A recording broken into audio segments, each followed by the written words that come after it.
The single sport athlete conversation, we are actually damaging our children. I'm going to say it that aggressively. We are not offering them the affordances, opportunities to practice, to develop all of the essential primitive movement programs that they're going to require to be a fully functioning adult, let alone an elite athlete. So for me, kids should play, and they should play a variety of sports. They should have hand-eye coordination. They should have foot-eye coordination. They should have body awareness.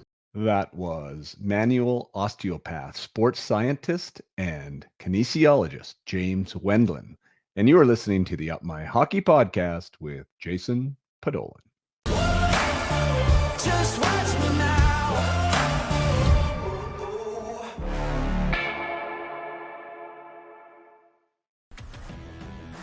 Welcome to Up My Hockey with Jason Podollan, where we deconstruct the NHL journey, discuss what it takes to make it, and have a few laughs along the way. I'm your host, Jason Podollan, a 31st overall draft pick who played 41 NHL games, but thought he was destined for 1,000. Learn from my story and those of my guests. This is a hockey podcast about reaching your potential. Hello there, and welcome back, or welcome to the Up My Hockey podcast with Jason Podollan. I am your host, Jason Podollan, and today is pretty fun because we're going a little bit off the beaten track here with what you're normally used to with Up My Hockey. So you got to buckle up because there is going to be a lot of information thrown at you, but it's all really intriguing stuff. So, yeah, I mean, if you're a hockey player, for sure, listen to this, especially to the later parts where we start talking about training and sport specificity. There's a big word for me to spit out, versus multi-sport. So athleticism in general versus just sticking to your single sport, how to train properly for a hockey player, their rest time as for a hockey player. There's lots of stuff in there dedicated to hockey players. But also for the sports parent here, or the hockey parent. The beginning of this, probably the first 30 to 40 minutes, and this is also good for players too, but we talk about concussions and what James has seen throughout his practice, throughout the science that is behind this, and how he treats athletes to recover from what many think are concussions, but actually aren't concussions. So we talk about that concussion, actual concussions versus concussion-like symptoms and how they vary, and how when you can think you have a concussion, you can behave and try to recover the best you can, when really there is some manual therapy to get you back in alignment that will actually take care of your symptoms, and you will be all systems go. I have a firsthand experience with this, which I shared during this episode. So this is a really interesting part, talking about the concussion side, because James definitely feels that concussions are overdiagnosed now, and we need to understand what the situation is a little bit better in the landscape, so we can get our kids back to playing faster. So yeah, lots of good stuff here. James is an absolute, he's a Goliath of information. He uses words fast and quick, and they're big, and he knows how to talk. And I do my best to slow him down and to relay it in a little bit maybe easier to understand types of subject matter. So stick with it. I don't think it's hard. Like I did do this interview live in my Facebook group, and I got some amazing feedback from this interview, from this conversation. I think it's compelling. Like I said, it is pretty fast paced. Sometimes there's some medical terminology that's thrown around, but stick with it. We break it down. I think it's consumable and it's digestible, and you'll get it. And there's a lot that you can apply to your athlete. And athletes out there that are listening, my goodness, take care of your feet. There's a little heads up of something we're going to talk about. Feet are so important. Your balance, your body awareness, all these things are super important. We're going to talk about that during this episode. So yeah, lots of good stuff. Sometimes when we're trying to keep up with the Joneses, as they call it, we're actually doing ourselves a disservice.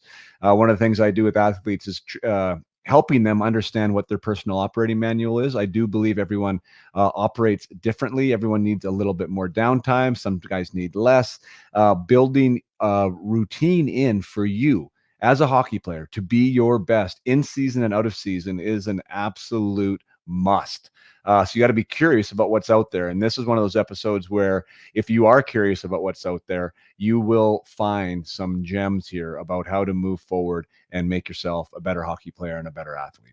So without further ado, because this is a long one, you got to buckle up. You're in for a long ride here with Dr. Well, not doctor, that's the wrong word. James Wendland, Manual Osteopath, sports scientist and kinesiologist. He specializes in hockey-specific athletes. He does see everyone. He does have a general practice, but he loves working with hockey players, goalies specifically. He works a lot with goalies. And you are going to hear a ton of good stuff here over the next probably 2 hours, hour and 20 minutes. So without further ado, let's bring you Mr. James Wendland. All right, so here we are live at the Up My Hockey podcast studio with James Wendland, and as we see scrolling across the screen, a manual osteopath, a sports scientist, and kinesiologist. Welcome to the show, James. Thank you so much for having me. Excited to be here and excited to have a chat about a myriad of topics. Yeah, no kidding. Well, we've had enough discussions offline. You know how curious I am about everything. So, and I thought, yeah, you'd just be an awesome guest just for my audience, you know, not only the players, but also I think the parents. There's a lot that we're going to touch on here that was obviously eye-opening for me. And maybe, well, no, let's not start there. Let's start with you, because I want you to tell us, you know, why you're sitting in front of us now and why you're so passionate about some of the stuff that we're going to talk about. For sure. So my journey started as an athlete as well. I mean, I was a youth national swimmer by the time I was 14. And then, you know, as my growth spurt came through, I went on to competitive rugby and ended up playing premier till the age of 32. And in my university years, I originally was going into I was going into environmental science and biological engineering. And then I took one course in sports science and I got lit up, found my passion, and started that journey, and it led to undergraduate and graduate degrees in exercise phys and kinesiology. And then from there, I leaped into the hockey world, spent time doing preseason evaluation for the Canucks, worked with a bunch of different teams. I've been the trainer on the bench from UBC football as a head trainer, UBC rugby head trainer, major midgets. I've been the traveling trainer with the major midget leagues, traveling on a bus to Prince George, listening to Mighty Ducks too many times. You know, I've been around a myriad of level, and nowadays mainly pro guys. I do have some dub and junior A boys that I slot in when I have time. But yeah, I teach in the osteopathy college. I've taught at university for 7 years, courses in human growth and development, motor learning, motor behavior, strength and conditioning, exercise prescription. Spent a year dissecting live bodies when I was in graduate school. So I've seen the human frame from the outside. I've cut it up, chopped it up, diced it. I've treated it. I've bent it. I've straightened it. I've crooked it. Throughout the years, I've just made enough mistakes to be sitting here with a bit of advice. Yeah, awesome. So an athlete first, which I think is important. At least in my book, it is. I think understanding how a body moves, you know, is part of it too, from a personal experience level. But the one thing I want to ask you, because I'm not sure how educated people are. I know I wasn't, and actually still wish I was a little bit more educated on it. But like what an osteopath even is. Like there was 2 years ago or 3 years ago, I think, when I was exposed to one for the first time, I had to look it up, and it was actually for me super enlightening, because I'm like, well, this is the way it should be. Like as far as what my understanding was, Can you explain for us maybe what an osteopath is for those who aren't familiar? Sure thing. So I'm what's called a manual osteopathic practitioner. So we approach the body as a whole unit. So the foundations of what we do is we look at the body from the model of a geodesic dome, which involves tensegrity. So we view the body as a complete functioning unit. We believe the body has the capability to heal itself if you get it out of its own way. But we also treat the body through 3 primary unities. And when you attack it or sort of work with it in that frame, you're never looking for the symptom. People come in all the time and they tell me, oh, my shoulder hurts. Well, okay. Could be shoulder pain, could be, if it's the right shoulder, liver, left shoulder, heart, could be visceral, who knows? We're always looking for what the actual root cause is. So as an osteopath, we treat through 5 disciplines. So we've got osteoarticulations, which is sort of the adjustments of what a chiropractor would do, but we don't thrust. We go to level 4 pressure, but we don't go to level 5 where it's that thrust and crack. Most of the times we can get stuff done with level 2, level 3 pressure. We have advanced myofascial techniques, which is kind of what an RMT would bring in some ways, but we don't slide and glide. We do very specific fascial work. We work on the viscera. So we have visceral manipulation. Your organs can actually cause torsions in your body. For example, your sigmoid colon, which is kind of the last stop before things exit the bus, it has two fascial attachments in front and one in the back right above your left SI joint. So if you have IBS, constipation, if you're a goalie and stressed out, it can actually pull out your left SI joint. So sometimes it's a visceral link. There's craniosacral therapy. A lot of people don't realize your skull actually moves. It expands and contracts in relation to the production of cerebrospinal fluid from the third and fourth ventricle. So we work in trying to treat those lesions or any sort of limitations, specifically through the occiput or base of the skull, and that will lead us into some concussion talk a bit later. A lot of the times it's that blockage at the foramen magnum, the base of the skull, that causes issues. And then, finally, we have manual lymphatic drainage. Now, I'll do that on an acute basis. There's other people that really love lymphatic work. I don't want to brisk people for an hour, is what I would say. So I tend to refer out. Unless it's acute swelling, then I get in there and just clear the pathway to immediately get rid of that. So it's kind of what an osteopath does. We treat you as a whole. We minimum hour on the table where we're working with you. We look at you, we assess you, we put you on the table, we make some corrections, fix some things, get you walking around, moving again, have another look, see what's changed, see what's stuck, do it again. So my sessions are generally 60 to 90 minutes long. And it's hard for as an osteo because we're in such demand that you tend to treat 8 to 10 hours every day. Right. Interesting. Really interesting. I mean, I guess for the layman out there, I mean, I understand it as, yes, like you are, when you kind of hit it best, I think when you were saying it's not, we're so used to having somebody like look at our shoulder because our shoulder hurts and that's what they're treating, right? I mean, then I guess that's traditional physiotherapy, whereas you are trying to find the other, like as you called it, the root cause. And yeah, that's been my experience. Is like I have walked in with something and all of a sudden they're working on my back, which is a mile away from where I think that I'm sore, but yet I walk out feeling a heck of a lot better than I did, and they never actually touched the point of pain, right? So I think that's super cool. I do think the body has the ability to heal itself too, just from my own innate kind of feeling about it. So I like the philosophy of it, and it seems to definitely work. Can you just walk through? So you do have a general practice, because I know that I have referred some younger players to you, that you'll take on new clients. But as you said, you it seems like your home base, or like who you work with the most with, is actually hockey players. Is that correct? That's very correct. I mean, I specialized into hockey starting back in 2000, and it's never let me go, is what I would say. It always seems to cling back on to me. Just when I think I'm gonna, I might retire and move on, all of a sudden something else comes back. So yeah, it is. I'm in Kelowna, Kelowna based. I have a private training studio with a treatment room.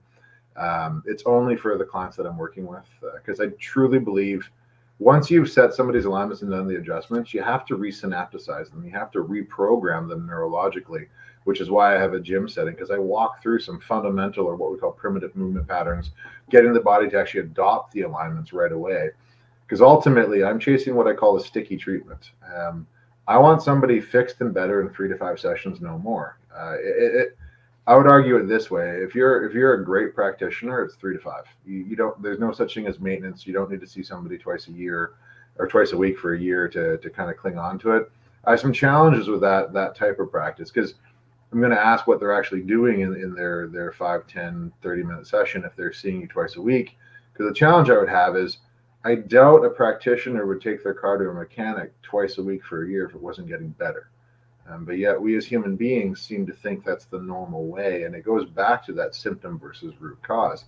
You can come in with a tight adductor and somebody might IMS it. Well, you got to ask yourself, why is the adductor guarding? Why is it tightening? It's tensioning for a reason. I mean, your muscles, your connective tissue, your fascia, we call that continuous tension in my world, under that sort of tensegrity or geodesic dome model. And it's the muscles, fascia, and connective tissue that are ultimately creating all the issues that we have. If I just look at the bones by themselves, bones are like the poles from a dome tent. If I assemble them when I go camping and put them on the ground, they don't do a damn thing, right? But the second I slide them inside the fabric of the dome tent, that's like our muscles and our fascia and our connective tissue. Now they're transferring force, they're not creating it. They're simply transferring or applying it. So if I pull on one side of a dome tent, it has an equal and opposite effect on the other side of the dome tent. So I could pull the left side, or sort of the right side, and somebody might look at the left side and say, oh, it's bent over here. And they might try and straighten that left side because it's bent over there. Well, the actual tensioning is over on the right. And a lot of people miss that simple scenario. It's, the other scenario I'll say is, from our role as an osteo, Unity 1 is the pelvic girdle. It's the iliac crest, or what we call the innominate bones, the sacrum, and then L5, L4. That's unity 1. If that isn't set, level, and square, we don't look anywhere else. We don't go to the neck. We don't go to the shoulder. We start there. And there's a lot of practitioners that go to a neck right away. And it doesn't make any sense to me, because the other analogy I would say is, well, how do you fix a crooked foundation by straightening the roof? And it doesn't seem to make logical sense, and that's where we get into that sort of repeated treatment, repeated patterning. So from that lens, it kind of sort of unpacks a bit. What I generally say is we kind of sit between a physio and chiro. In the sense of what we do. We have the muscle energy of the physio, the adjustments of the chiro, but then we mix in visceral, cranial, sacral, lymphatic, and a whole bunch of other good stuff. Right. Yeah, those are great. I guess analogies. As far, it helps me kind of figure out what you mean by that. And yeah, why would you keep going to the neck or up underneath the skull if everything's out of whack at the hips, right? That totally does make sense. And maybe that's where we're starting, because that's such a hot topic these days. Like really to dig in, and that is with the concussion scenario, especially with hockey players. It's I'll set the stage a little bit, I guess. As we've seen, and I was part of it, the kids that don't know, or we didn't know any better. So sometimes we didn't know what we didn't know, right? So we were back on the ice too soon. We didn't know what a concussion was. We didn't know the long-lasting effects, and there was definitely concussions being had. Now it seems like everything is a concussion. If you have a headache or if you have anything else, every time you take a hit, and now there's all these return to play, and which is obviously in the athlete's best interest. We want to keep everybody safe. But we've had these discussions offline that perhaps they're being overdiagnosed. And that was how James and I came actually together. My son Hudson, and I think it's worth telling the story, had experienced 3, we thought, concussions in his first year of hitting in U15. So, all the listeners out there that know that that's a big transition year where you go from no contact to contact. You're also the smallest fish in the pool usually as an underage, so you're getting knocked around a little bit more. And Hudson experienced some hits, and I'll even go a little bit deeper, because the hits weren't necessarily things that they looked very traumatic to me. It looked like, he had taken a hit where he didn't see someone coming, yes, but didn't fall over. He definitely wasn't unconscious. It wasn't huge bangs into the boards necessarily, but had like really severe concussion-related symptoms. Like he wanted to be in the dark room, like he couldn't have conversations. He was always with a headache. It didn't like bright light, had a hard time focusing, blah, blah, blah. Like the list goes on, that it definitely seemed like he had concussions. He was out for a month and a half. And we were worried as a family, of course, right? Like 1, about his health, and 2, also about like, can he play this sport anymore? Right? Is he concussion prone? And Mr. Lyle Mast, who we know who's a goaltending kind of savant around these parts. I got in contact with him, who knew James, and he said, go see James. So anyways, that's the prelude to walking into James's office, not knowing what we were going to do, or into his gym, I guess I should say. And this is true story. Hudson walked in with very like concussion symptoms that he's had for a while, and 90 minutes later, he walked out with nothing, and hasn't to this day had anything since. So as a parent, one, obviously super relieved. The kid super relieved, right? Like, and again, now I'll pass the baton to you about, and maybe just use Hudson as an example, since it's who I brought, like what you did to him and what was affecting him and why he was experiencing these things. For sure. He's a great example, and you've actually sent me a couple more now, since I saw one last week as well. Yeah. And it's the typical thing. They've taken a slight knock, and they've had a whiplash-based mechanism, right? There hasn't been major contact with the boards. They weren't run from behind where the head made contact, where I get like a contra coupe mechanism. But they did have a whiplash incident, kind of like a motor vehicle accident. And that tends to tension the neck right away. And then when the neck has a whiplash, your spinal cord and brain is one continuous unit from inside the skull all the way down to the sacrum. And it's surrounded by, the brain and the spinal cord is actually surrounded by dura mater, which is a continuous sheath in the skull and as it exits through the spinal column. That sheath, or that tube, goes all the way down to T12L1, where it splits into little finger-like projections called cauda equina, or horsehair in Latin. And those actually insert into S1, S2, your sacrum. So now, when I have a whiplash mechanism and I get torsion that way, it can immediately rotate my sacrum out. So when Hudson came in, I was one of those ones, as soon as I watched him walk, he was walking with one hip protruding forward. His head was actually sitting off like this to the side. I'm like, yeah, for sure, he may present with some concussion-like symptoms, but if I tension the occiput, which is the base of the skull, and C1, C2, it produces concussion-like symptoms. And the reason being is your top cervical vertebrae, C1, C2, or atlas because it holds up the world, and axis because it rotates on it, they actually interact with your inner ear through a little styloid process here that tensions it, and it tells your brain postural sway and equilibrium. That's one of your major balance centers. There's 3 balance centers in the body. The first one's your feet, which you guys never train properly. The second one's your back, all the paraspinals, most amount of muscle spindles or stretch receptors of any muscle in the body. And the third is the inner ear in C1, C2. When the sacrum's rotated, the spine doesn't stack properly. And I think this is where I'll start with it. If you imagine this is your sacrum here, it's a triangle at the back of your pelvic girdle, right between your butt cheeks, basically. If my sacrum turns this way, well, L5, the vertebrae, if it's an adaptive one, has to twist the opposite way.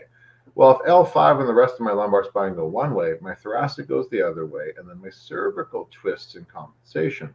Because what your central nervous system is doing, which is you and your body, is trying to keep your gaze stable and level. 2 major balance centers, visual spatial, vestibular. Visual spatial, we see straight lines. Everywhere we go, we're correcting our body awareness to straight lines. It's why crooked pictures piss us off so much, because we're standing in front of it, we're trying to adjust our body to the picture. So that's a primary one. And then the secondary one, which is more limbic or subconscious, is vestibular. Your vestibular system, yes, C1, C2, and then the fluid-filled sacs of the inner ear communicate for postural sway and equilibrium. So for Hudson, sacrum severely torsioned. It was an oblique torsion, which meant he rotated one way and side bent the other way. We call that in my world non-adaptive or non-physiological for that torsion. Reason being, the body can't autocorrect, it can't compensate, because now I've taken the sacrum, rotated it one way, but then side bent the opposite way. So I've locked out those pedicles that go from vertebrae to vertebrae, so it can't counter-rotate properly. And in that scenario, your neck becomes basically a dog's breakfast. There's a whole bunch of counter rotations every which way, trying to keep the head on straight. So yeah, he was dizzy. Now, when I worked on Hudson, first thing I did is I went to Unity 1. But before I ever touched a bone, the very first thing I did was relieve all the muscular tension around the pelvic girdle. All that continuous tension that's stretching those poles in the dome tent. Once that was done, then I was actually able to adjust the innominate, that anterior rotation that he had of the one hip. And then I was able to go after the sacrum and straighten it. Once that was done, he stood up and walked. He felt dizzy right away because his spine had just leveled out. Then he walked around the gym for a bit. I checked a couple of things, did a couple more corrections, and then I went to the neck, which is Unity 2.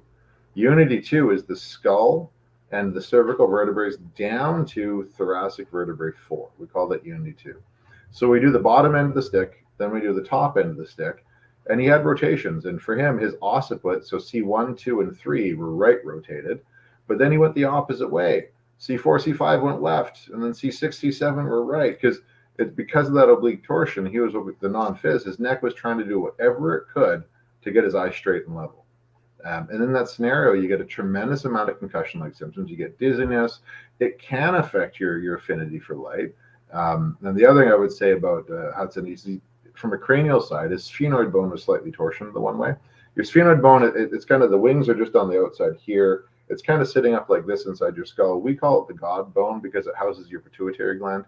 And when it's torsioned, it'll give you pain behind the eye. You'll get pressure headaches. It can affect mood states as well because your pituitary gland is the allspark.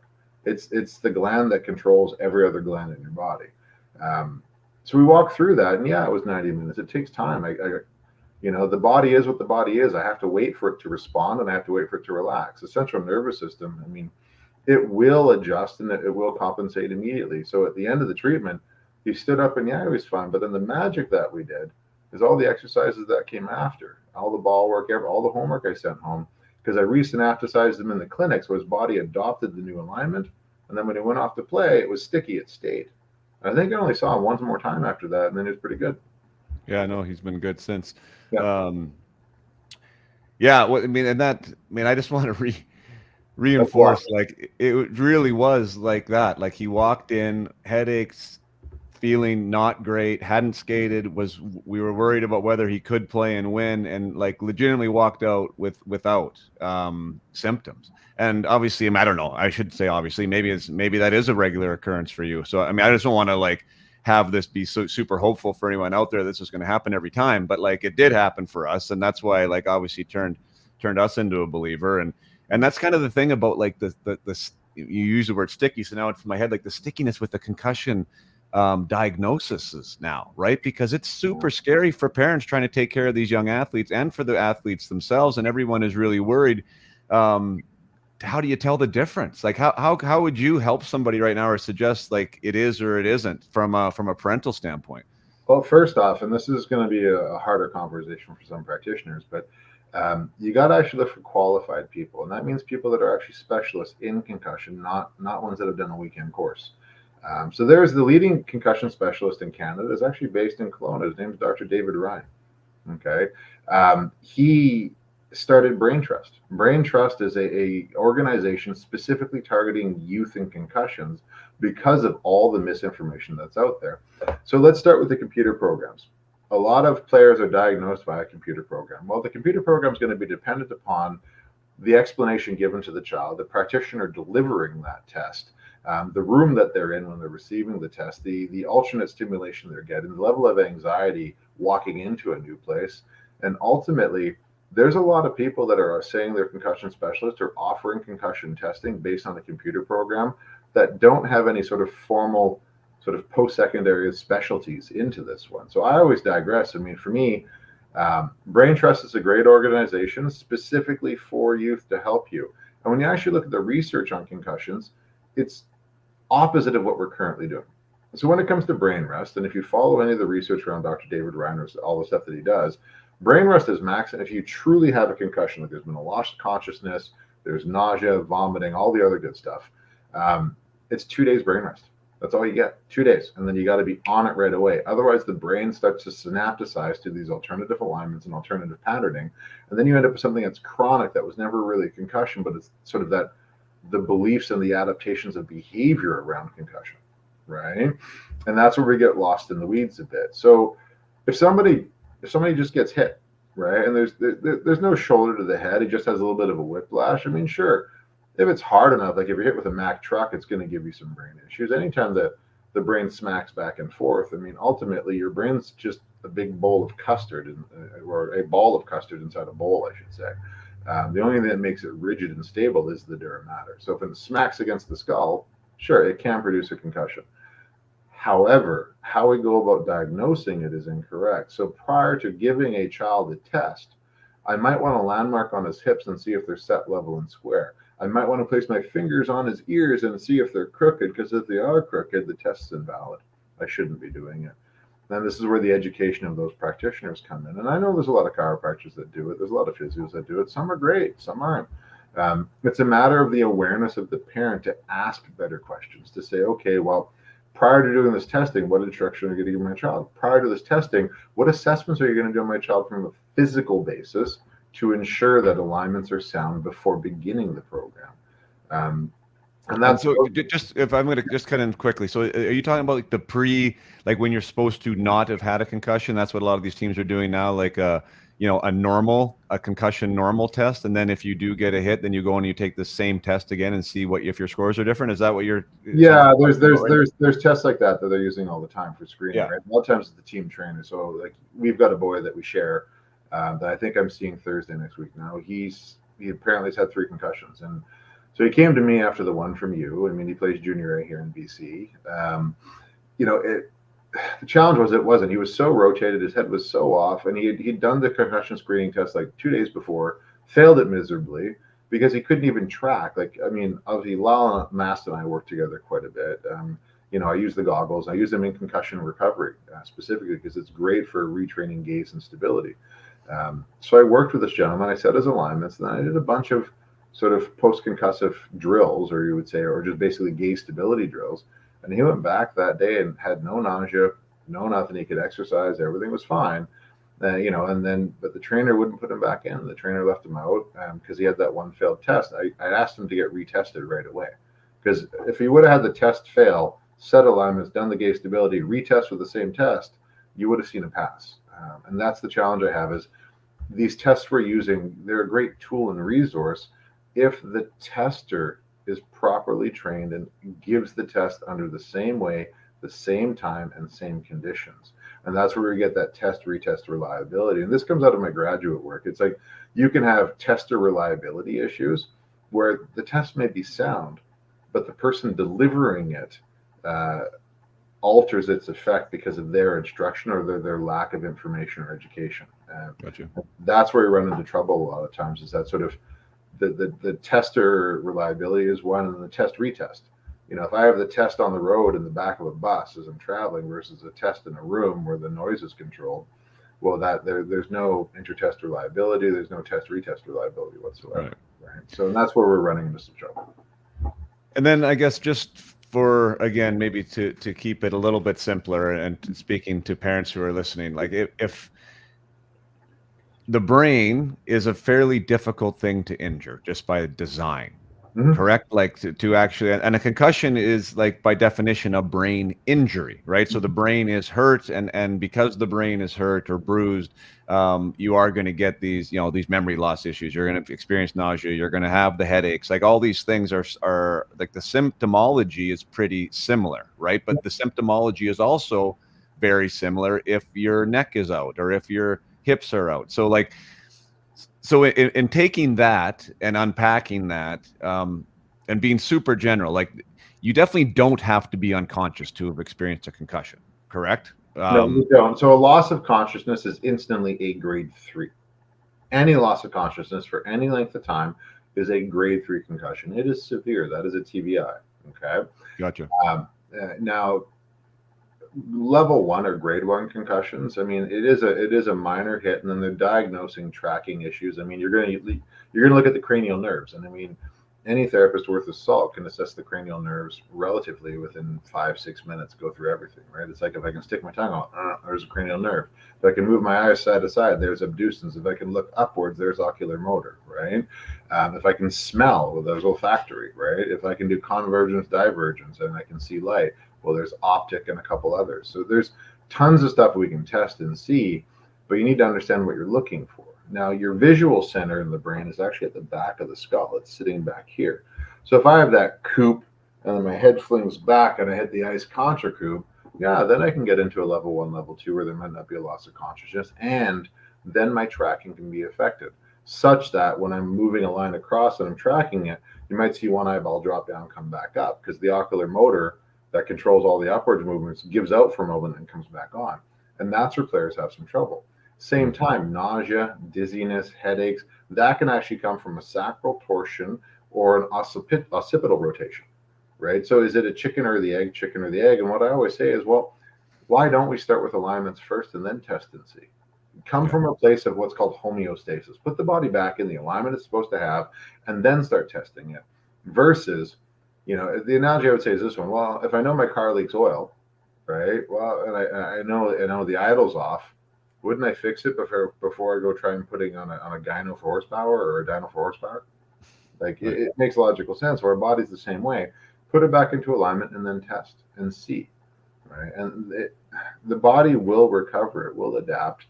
The challenge I have is how we're treating brain rest. Like, putting people in a dark room with no light, no stimulation for weeks at a time.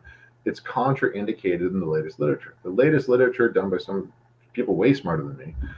It's 2 days brain rest and then get on it. And then you got to look at what is it that's the concussive issue, because concussions aren't just one area. There's multiple parts to the brain. You can take Broca's area, which is motor and speech.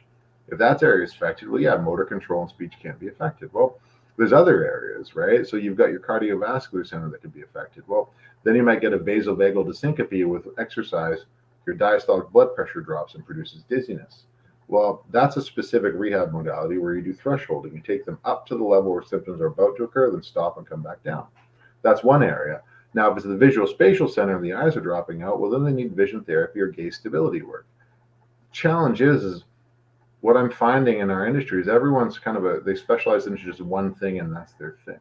But the human body isn't one thing. The human body is everything. Like, my heart operates while my lungs breathe, while my eyes see, while my nose smells, while my tongue tastes. Nothing's individualized. It's the same thing with concussion. It can be one thing or it could be everything. Right. So why not treat it as a whole organism, and attack it that way? Right. So then from a parental viewpoint, trying to assess their child, I mean, if they were unconscious, then boom, like that's serious. It's level 3, Yeah, like start getting into some practitioners. Level 1 or 2 are harder. And that's where we need to, if I'm hearing you properly, that's where, like, start first with the alignment. Get yeah, somebody that understands alignment, get your child back in alignment, and let's see what happens to the symptoms. And if perfect. the symptoms go away, then we can say that it's not a concussion anymore, Yeah, correct? And you you could can go say back to it would lend to not being concussion based, is what I would say. And again, you would still put them on the ice, like orange jersey them, get them to skate around, bring their heart rate up, see if symptoms come back on. If it doesn't, well, then you can reintroduce them into some light contact drills, see what happens there, right?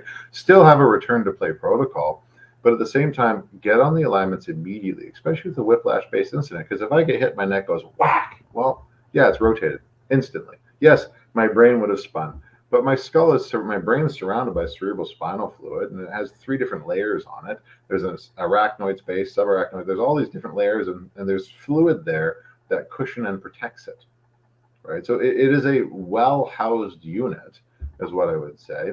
right. And just because the mechanism is whiplash-based doesn't mean it's concussive, is my challenge. Now, it Yeah. could be, but it isn't the instant assumption. And that's where we've gone to now. It's like, oh, it's this right now. And then players are being benched and missing, like the young man that you sent me, captain of his team, hasn't played in months. And I worked on him right away.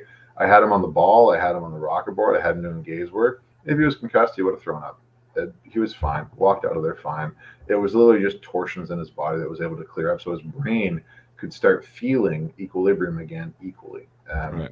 And it's ultimately, we have to understand that our body is filled with proprioceptors that are constantly communicating to our central nervous system and telling us information. There's proprioceptors that tell us movement, muscle spindles, Golgi tendon or the mechanoreceptors. There's other ones in our carotid arch that tell us, the partial pressures of oxygen and O2. It tells us the pH in our blood, and our body responds in kind. If we start to look at the organism and understand the sensors that are coming in and how it can affect the actual outputs, well, then it makes more sense. Yeah. Just one question, and I don't want to beat this concussion thing to death too much, Yeah. but I do want to ask just a personal question. So when I was in Germany, Mm. I don't know, guys talk like through their careers, right? Oh, I must have had all these concussions. Like, I really don't think that I had any. Like, I think I took some big hits, but I don't know. I was never unconscious, saw stars a couple times, but never had lingering headaches. So I Mm. think that either I was lucky or maybe my brain was just, some people are able to do things, right? And where others might get hurt. Neither here nor there. But when I was in Germany, in practice of all things, cutting on a 2-on-1 drill on a regroup, I lost my footing. The guy that I was crossing with tried to jump over me. I was looking back for the puck. He needed me in the head. So we were both going essentially full velocity. He Mm. also needed me. I wasn't looking. Apparently I was unconscious, convulsing for like 2 minutes on the ice. Like, people thought I was going to die. It was Mm. 20 some years ago.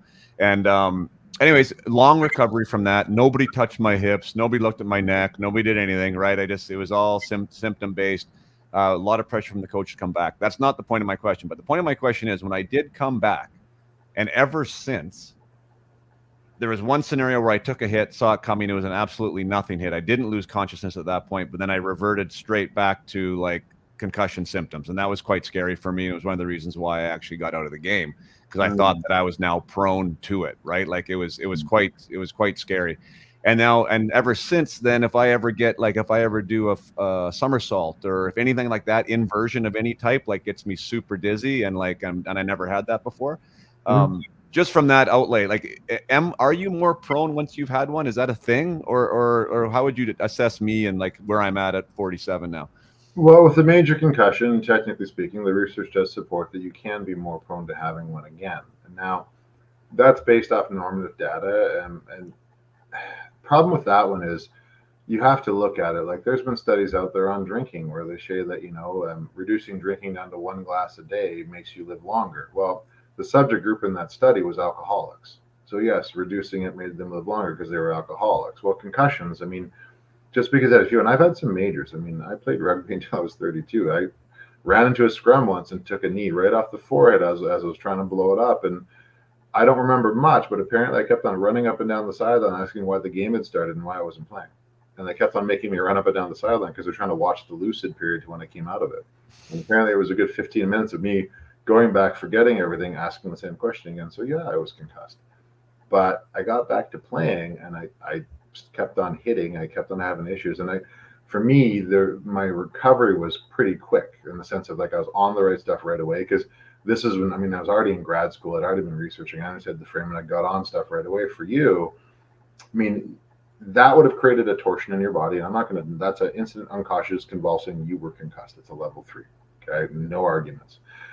Having said that, though, if the alignments weren't checked off and you were kept in torsion, right, or your body was compensating for a malalignment, from a motor learning, motor behaving perspective, it starts to recruit all the muscles differently because it's trying to stabilize the torsion. It's trying to compensate for it, which then becomes ingrained. It's like when an athlete goes into the training session, or say, take an NHL, he goes into train and his body's torsioned, it's out of alignment. If he's using it in that sense, well, then his brain's going to adopt that torsion as normal, which is what you would have done over your career. Now, if I'm malaligned and I take another hit, well, then yeah, some symptoms are going to come on, because if I rotate the occiput, I'm going to feel dizzy. Like I could just, as osteos, I mean, we can rotate you the wrong way if we can overcorrect and do something. And if you do that, somebody's instantly nauseous and dizzy. Did I give them a concussion? No, I just messed up their vestibular system, so their brain's now perceiving a bobblehead like this. So, and the other thing I'm going to say is there's a bit of conformational bias in ourselves. So the best way to explain this is, I'm sure a lot of people out there can relate to it. Let's talk about back pain as an analogy. So I've injured my back, and I think I have back pain, or I feel back pain, perceive it, and it's been there for a long time, so I think I have back pain. Now, I always talk about my back being tight, so I'm thinking about my back and thinking about being tight. Well, your brain is this wonderful supercomputer. If I'm bending my finger and I stare at my finger and I just think about straightening my finger, I'm already firing 20 to 60 muscle fibers depending upon the strength of the thought. So if you're thinking about your back and you're thinking about it being tight, congratulations, you win. It's tight. It's the same thing with concussions. If I perceive symptoms to be there, and this is what we call a psychosomatic reflex. Now, it doesn't mean people are crazy. It's called a psychosomatic reflex because it's that intention of thought. Our brain operates on electrical signals, and a thought is an electrical signal. If I have a thought, brain sends an impulse, right? Automatically. So if I'm thinking that I have this issue and I'm focusing on this issue, good news. You're going to feel the issue. It's like when you start to get nauseous. The more you focus on being nauseous, well, guess what? You end up throwing up. Whereas if you can tell yourself, hey, I'm fine, or you can work through that psychosomatic side, sometimes you can recover. And it's probably the best way to go at it. A loss of consciousness is a grade 3. I'm going to say that again. Any loss of consciousness, so you were concussed. But how you were treated afterwards makes it a massive effect on your return to play and your longevity in your career. Somebody should have been on you that day, setting alignments, and they should have been seeing you 1, 2, 3 days post, making sure things were holding up, making sure the occiput was clear, that you didn't have any C1, C2 rotations, and then allowing you after day 2 to start doing some basic balance drills, some basic gait stability drills in homeostasis. It would have changed your trajectory, and sadly, you probably would have been continuing to play. Right. Yeah. Crazy. All right. Let's shift gears. I want to talk about. Well, I like the topic of athleticism. I want to get to the feet for sure, because I know that's a point of passion for you, and I think that it's something that's really like the players don't know about. But maybe we'll start the discussion around how sports specific people are and players are nowadays. Like I am a big component, and maybe it's a dinosaur, or maybe it's going to come around and be the new way again, but of like general athleticism and play lots of sports and do lots of things. Mm-hmm. Where as we've never really had this discussion before, where are you in that in that discussion? If should a hockey player be a hockey player from day one if that's the way they know what they like, or do you think that there's actually an advantage to do different things to a certain point? I'll start it off this way. We're doing it completely wrong right now. I mean, I taught at CapilanoU University for a number of years, and I taught motor learning, motor behavior. Single sport athletes is what they're called, but that's what we specialize in. And males shouldn't occur until the age of 17 at least. They should be playing as many sports as possible. One of the other courses that I taught for a number of years is called Human Growth and Development. It was about all the critical periods in a youth, from basically conception until adulthood, when the bones ossify, all the different critical periods along the way. And what I'll say is, I'll start with this way.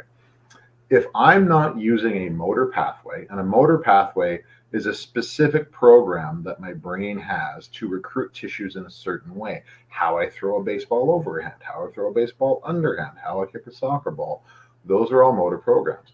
If I'm not using that program on a regular basis, or I've never developed it, by the age of 10, my body starts to lyse those cells and kill them off because it doesn't want to use the calories to maintain them. Your body wants to be in homeostasis. That relates to caloric intake and caloric output as well. If I'm not using my muscles, what happens to my muscles?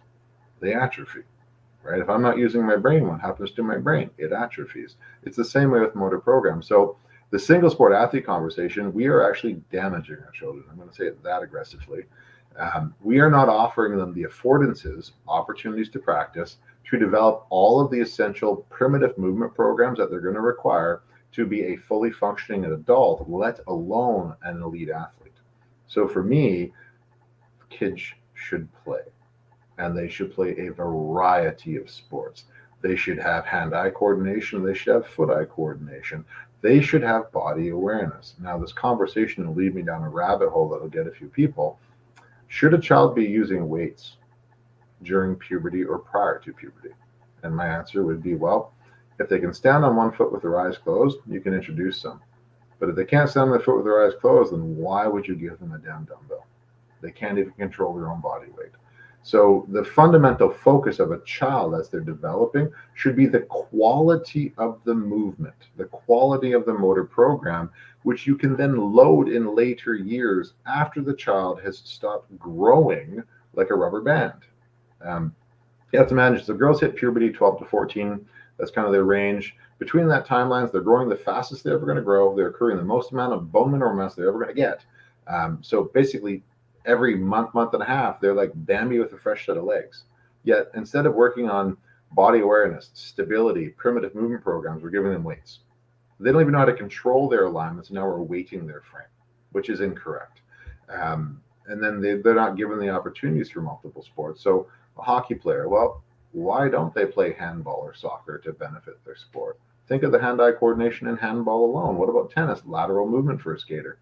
Goalies, well, they're lateral movers. Maybe a goalie in the summertime needs to do something that's anterior-posterior, right? Because we're trying to look at what's called the demands analysis. What's the demands of the sport and the specific position? And then what's the needs analysis? What's the player weak in relation to those demands? And a lot of our children are weak in just basic motor control because they're only training the body in one frame. A skater is an anterior-posterior athlete. He goes up and down the ice and his strides on a specific angle, specific muscle recruitment. So he's really good at that one. Well, his adductors are super weak. They constantly pull them. Hamstrings aren't great, constantly pull them. And they cheat balance on a skate with momentum. If you have them stand on a skate perfectly still on one foot, they fall over. So we haven't really developed an athlete. There's not athleticism there. And athleticism doesn't exist in doing things once. Athleticism is a repeated patterning, multiple reps under multiple levels of stimulation. So when I work with a child, I don't do repeated sets of the same thing. I do multiple different variations of an exercise, multiple pinations of a fiber. So that's the angle of the fiber to the joint line. I'm constantly changing it because I want their brain to keep on guessing, and I want them to maximize and develop as many motor programs as they possibly can. And that's ultimately at the NHL level. That's all I'm doing with the boys. Like Tompkins, wonderful guy, and he's a guy that I can say his name. It's fine. He was with Tampa Bay. He came to me just a hot mess, absolute hot mess, training like a dinosaur. He's a goalie that's doing split squats with a rear leg elevated with 100 pounds, constantly blowing his back up, but he couldn't stand on one foot. He couldn't track a puck properly. And this is a kid that's made it as far as he's made it, playing elite in Sweden and then coming back to the show. And he was 3 weeks out from camp training like a dinosaur. And I said, you know what, stop. And I didn't even charge him. I trained him for free for 3 weeks. Just said, I'm going to show you a difference here. You show up every day, I'll be here. And he showed up every day, and we worked on what we called The Way. It's a program that I've designed, and it's a book that I'm actually writing. We talked about The Way, and we got him actually understanding his body, controlling his foot, controlling his joint angles, and it changed his game. And there's a wonderful podcast that he just did where he gave me a lot of credit for it. And I responded to him and I said it was him that did all the work, not me. He showed up, I just opened the door. That's all I did. right? So with any athletes out there that are thinking they should specialize, stop. Go play something else. Go swimming. Hey, guess what? You're playing a sport that weights your body. There's contact. There's massive physical demands. Why don't you go somewhere where gravity doesn't have an effect on you? You can work on your cardio instead of running lines. Do something else, and or go play soccer. Go play tennis. Go play squash. Oh my God, you'll get some cardio, right? The reaction time of squash, because the ball doesn't bounce very well, have to be fast. Your acceleration on target has to be quick. It's developing different facets of your body. So from a motor learning, motor behavior perspective, everything's completely, I want to say, ass backwards. So. Right. Well, I am gonna. So can we? Yeah. I mean, there's sports, right? And different sports do different things again, and some are very, I would say, repetitive. To me, hockey is a fairly dynamic sport, right? You have a hand-eye coordination. You're doing something with your hands, and your feet are doing something different. You have to play in a 360-degree kind of space. There's a lot going on. So can we agree that hockey is a fairly athletic endeavor just in of itself? Correct? Oh, it is massively athletic. The demands on it. I mean, the positional demands, because you look at it, the duration of the sport itself is aerobic by nature. Anything greater than 20 minutes in length is technically defined as an aerobic activity, but the shift durations are anaerobic. So hockey's in this weird little world where, especially for skaters, now goalies are a separate beast. Goalies should never be trained like a skater. I'll say that out loud. Stop training your goalies like a skater. Okay. Now, but skaters themselves, they're on the ice for 30 seconds, up to a minute, depending if they get trapped, 2 minutes at the ice. And their legs are screaming out. There's so much lactic acid in there. And then they have to go back to the bench and sit perfectly still. Well, what we know about the venous system is blood doesn't return to your heart unless you have muscular contractions. So that lactic acid is just sitting in your legs burning, right? So, but they have to have this high aerobic ability to be able to flush that out. So, like when we used to test the Canucks back in the day, for a forward, we wanted the VO2 max around 65. So 65 millimeters of oxygen per kilogram body weight per minute. Why we wanted that is because we knew they had the capillary density, the blood vessel formation, to flush out lactic acid. So we would do a VO2 max test, and then we ended with one of the worst tests in all of the NHL. Everyone hated us. We did a 45-second wind gate with 9% of their body weight. A standard wind gate's 30 and 7. We did 45 and 9, and I was the guy that had to run that test, so I was not the favorite person to them. Because immediately afterwards, we made them sit still in a chair, and they couldn't move. They couldn't contract a muscle. And we drew their blood 1, 2, 5, and 7 minutes post. What we were looking for is, well, how anaerobically trained were they? How high of a blood lactate could they generate in millimoles? But then the most important thing, how quickly did they clear? Because how we could look at that 50% clearance rate. And from that data, we were able to tell the coaches back in the day how many seconds they needed on the bench before they could repeat. Right. So hockey is a totally, I can get into so many slices of the onion on this one. It's a dynamic sport that you require so much, like the hand-eye coordination, the balance, the stability, the ability to be a ballerina, right, on the ice and get around. Like you look at the McDavids, you look at the Crosbys, and they are guys that are doing multiple different things in the off seasons. Like they're doing so many different styles of training. Yet here we do strength training in the off season, and even in season, we're still doing strength training and hypertrophy in season. In season is not the time for strength training and hypertrophy. You're playing a sport that has high demands with contact, and now you're ripping the tissues apart in your training as well. There's no recovery. In season, you can have a maintenance lift once a week, maintenance, which is 88 to 93% of your 1 rep max for 2 to 3 reps, 1 to 2 times. That's it. 7 movements, nothing more. It's a half an hour. That'll maintain your muscle mass the whole season. The rest of the time, it should be balance, coordination, proprioception, hand-eye coordination, twice a week with that alone. And then you got a couple long, easy rides to flush, and then 1 to 2 days a week we're working on lactate threshold. Super easy. Total training time in a week, maybe 8 hours of actual gym time, max, including cardio. Yeah.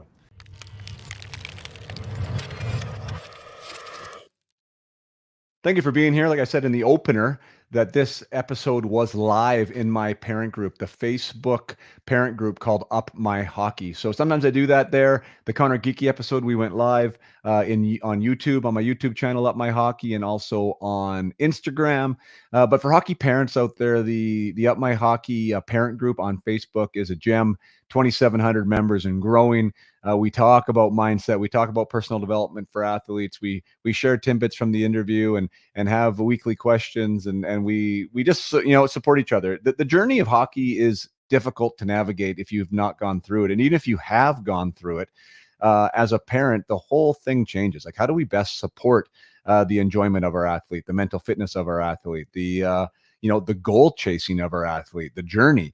And that's what this Up My Hockey is really all about the journey of your athlete and how to navigate it best and feel like you're not on your own in the process. So definitely join in there. Visit Up My Hockey.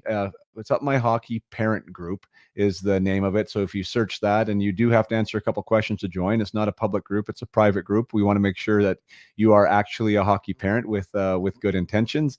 And then we'll let you in and you can take part. And maybe next time you can listen to a live version of this.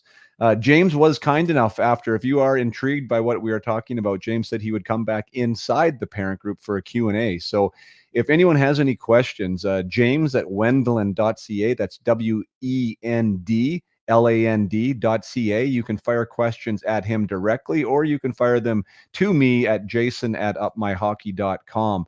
And if we get enough questions, it doesn't take many to have a 30-minute Q&A session. We'll have some questions in our pockets to go with, and we'll host it live. So if anybody wants to chime in while we're going live, that would be great. So yeah, Up My Hockey parent group on Facebook. And don't forget to check out upmyhockey.com on the web. New website, new look, offering a few new services out there too. So if you're curious about what's going on at Up My Hockey, you can always check into upmyhockey.com.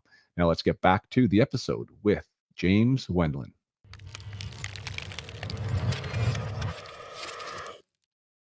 I want to steer it back just a little bit to like the youth athletes and just talking about that and just from an experiential standpoint. So one of the programs that I started, and I don't think we've talked about it, into my fourth year now, we started in COVID.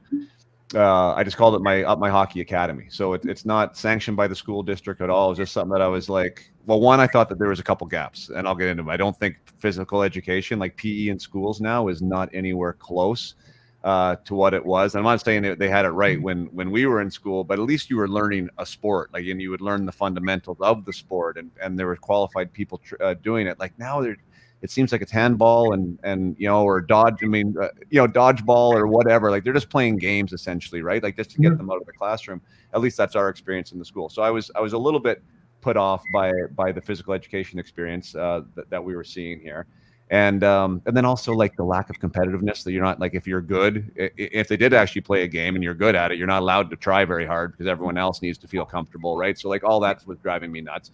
And I was like, you know what, these kids need to do more, because like I had hockey kids too that were very, like, they wanted to play hockey and they didn't really want to do anything else. So in my own ecosystem, my own boys were showing me this, and I'm like, okay, I'm going to develop this program. We're going to have hockey be the centerpiece. We'll do that every day, but we're going to bring in different things, whatever that may be, right? So I would bookend it, or we would stack it, and we'd go throughout the school year with different stuff. So like this year we started with football and rugby. We were on the track, and we also had an hour and a half of hockey. And then we went to rock climbing and basketball.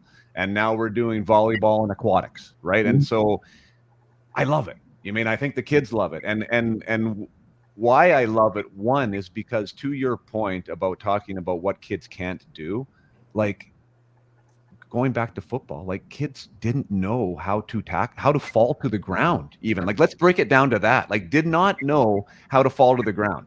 How to bring somebody down was even another thing. But like in 6 weeks, and these kids are young, right? Like elementary school age kids, like they can get it.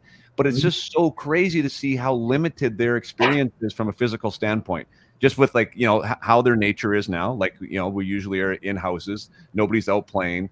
Schoolyards you're not allowed to kind of be rambunctious or like play or, anything like that. And like just like the body awareness of how to fall blew me away. So anyways, I think it's very, very needed. And so from your standpoint, again, you're reinforcing that this is probably a good idea. Like, let's do more. Yeah. More is better. More is better. As much opportunity as they can. You got a kid that's developing. It's, language.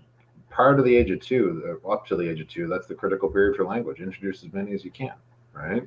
So in my family, right? My petite Julie étudie en français à l'école. Like, we speak French, we speak Italian, we speak English. Why? Well, because I know my children, and this was introduced from birth. We deliberately did not speak English because we know we're going to get it. It's the same thing with sport. Give them as much as they can, right? Give them variety and give it to them early and frequently. Even kids that are at the higher levels of junior, give them a break from the ice mentally. Right. Playing something else has a psychological benefit because now it's fun again. Everyone out there that's a hockey player or a parent that was a hockey player, you started it because it was fun and you loved it. Then it becomes a job, Right. right? And at that point in time, you switch how you view it. And it's even when I talk to my boys, I'm just like, just go play, man. Be a kid. Like, go play, right? Is there a high performance, is there science behind it? And I'm going to do an anecdotal thing from personal experience where, well, and one, I don't know if you know exactly what I do, but I help players be the best that they can be. A lot of times that means they do need to do more, right? They're not doing enough, right? There's some kids that are like that. There's also other kids that need to do less, in my opinion, right? And from a personal experience, I'd work hard. I'd do whatever over the summer and do the protocol and everything else. And I would just at some certain points feel worn out and I would take a week off, let's say. And I would come back and I would be way stronger than I left.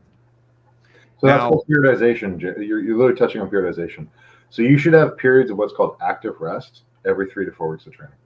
Every 3 to 4 weeks, you need to stop. And even when I ran programs, I used to train hockey players as a strength coach. I retired a few years back. And now I just assist other strength coaches like Francilia and them run their programs. I do the treatment. Yeah. But every 3 to 4 weeks, the players need a break psychologically and physiologically. And the magic is when you take this week of active rest, now it's still active. They're not in the gym. They're not doing their sport. They're doing something, other words, that's fun. They might go play tennis. They might play some golf. They might just go to the pool. They might go hang out at the beach and do some wake surfing, whatever. Yeah. Something different. And when they come back, guess what? Their performances were better. And I can say this scientifically because in my program, we tested, when I did run it, I've got my own VO2 max card, I've got my own blood active analysis, I've got all the toys.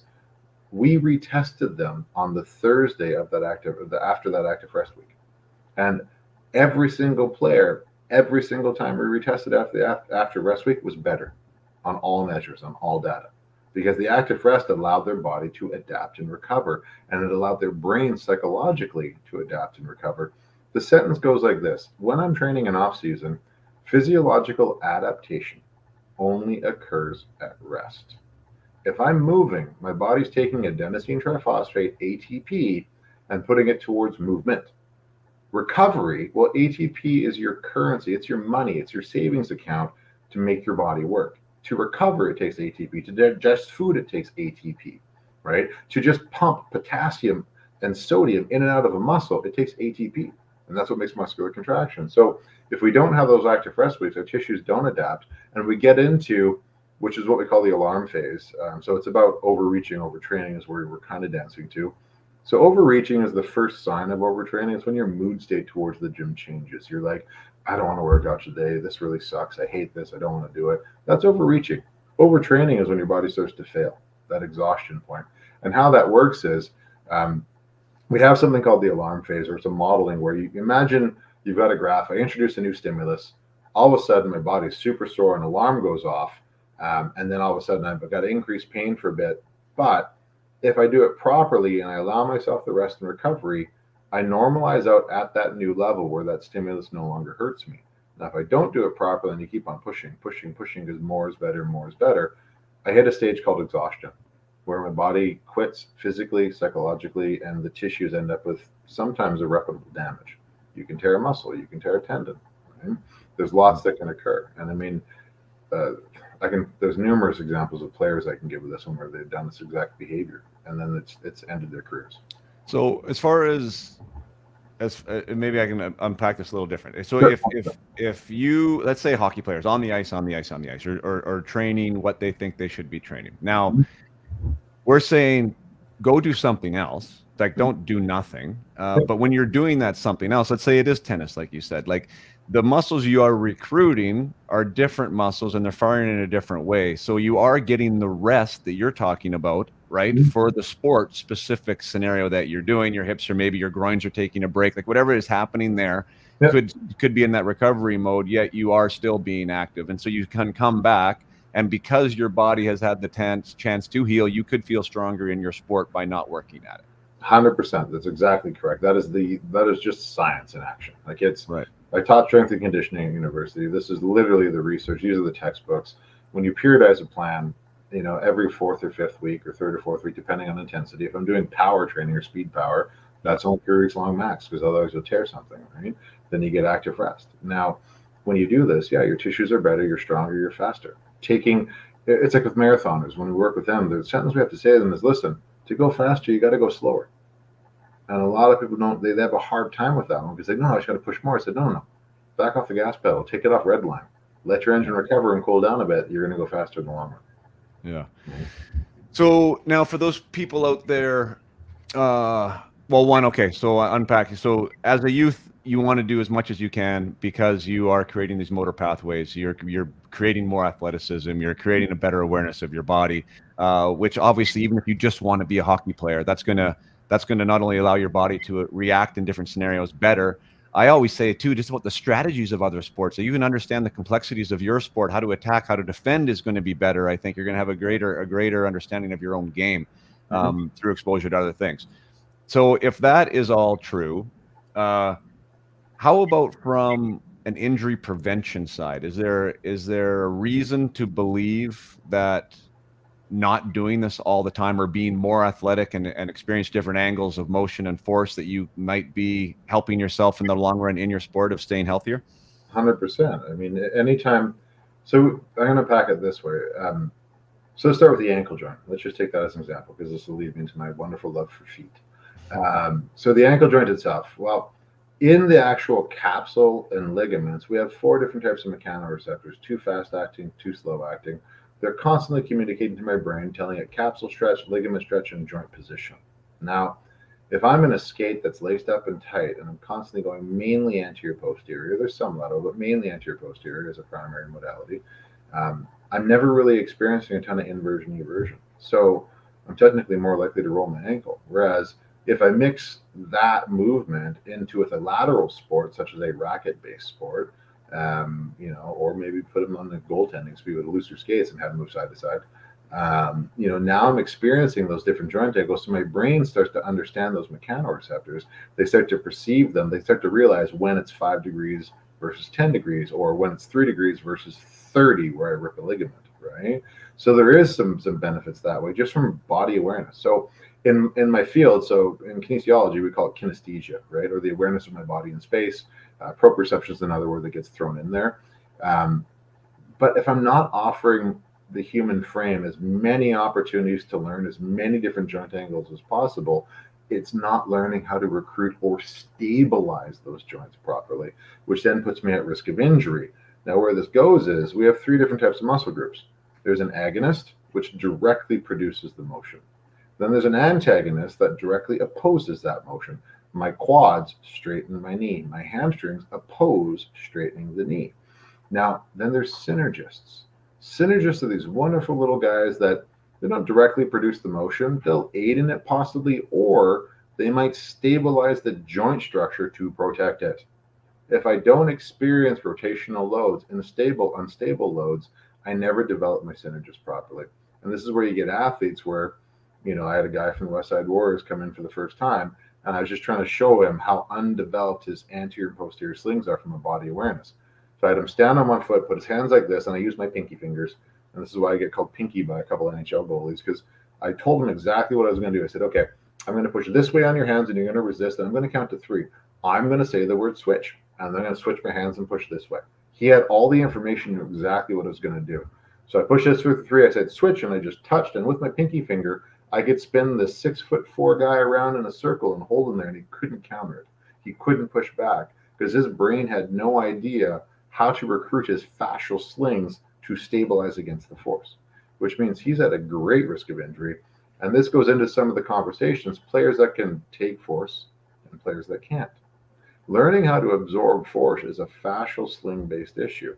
Learning how to stabilize against, embrace, or let go to allow the force to dissipate.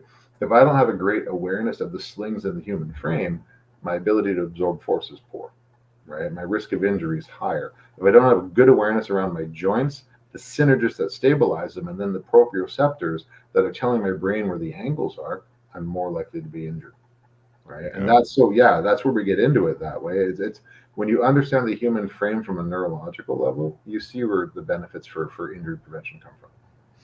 Is there, and I'm putting you on the spot here, I have no idea if you know this or not, but to me, it seems like there are more injuries in the NHL now, that there's more man games lost. I don't know if that's the case or not. But again, if on this line of thinking that we're talking about, these athletes that we're seeing now, these young 20-year-olds are really their first generation of athletes that have only done one thing, from a young age. They're Yeah. very sports specific, very young, maybe not a lot of athleticism, maybe not a lot of experience doing other things. And now, potentially, is this adding to the man games lost at the NHL level? Is there any science there? Am I barking Well, up a tree? no, there's tons of science around this one. I mean, you just go back to basic motor learning, motor behavior. You look at, I mean, there's so many studies we look at proprioception and vestibular training. So we did great work in the 70s, 80s, and 90s. There's so much great science that was valid, perfectly well done science, published, peer reviewed, solid evidence, and then we became powerlifters and forgot it.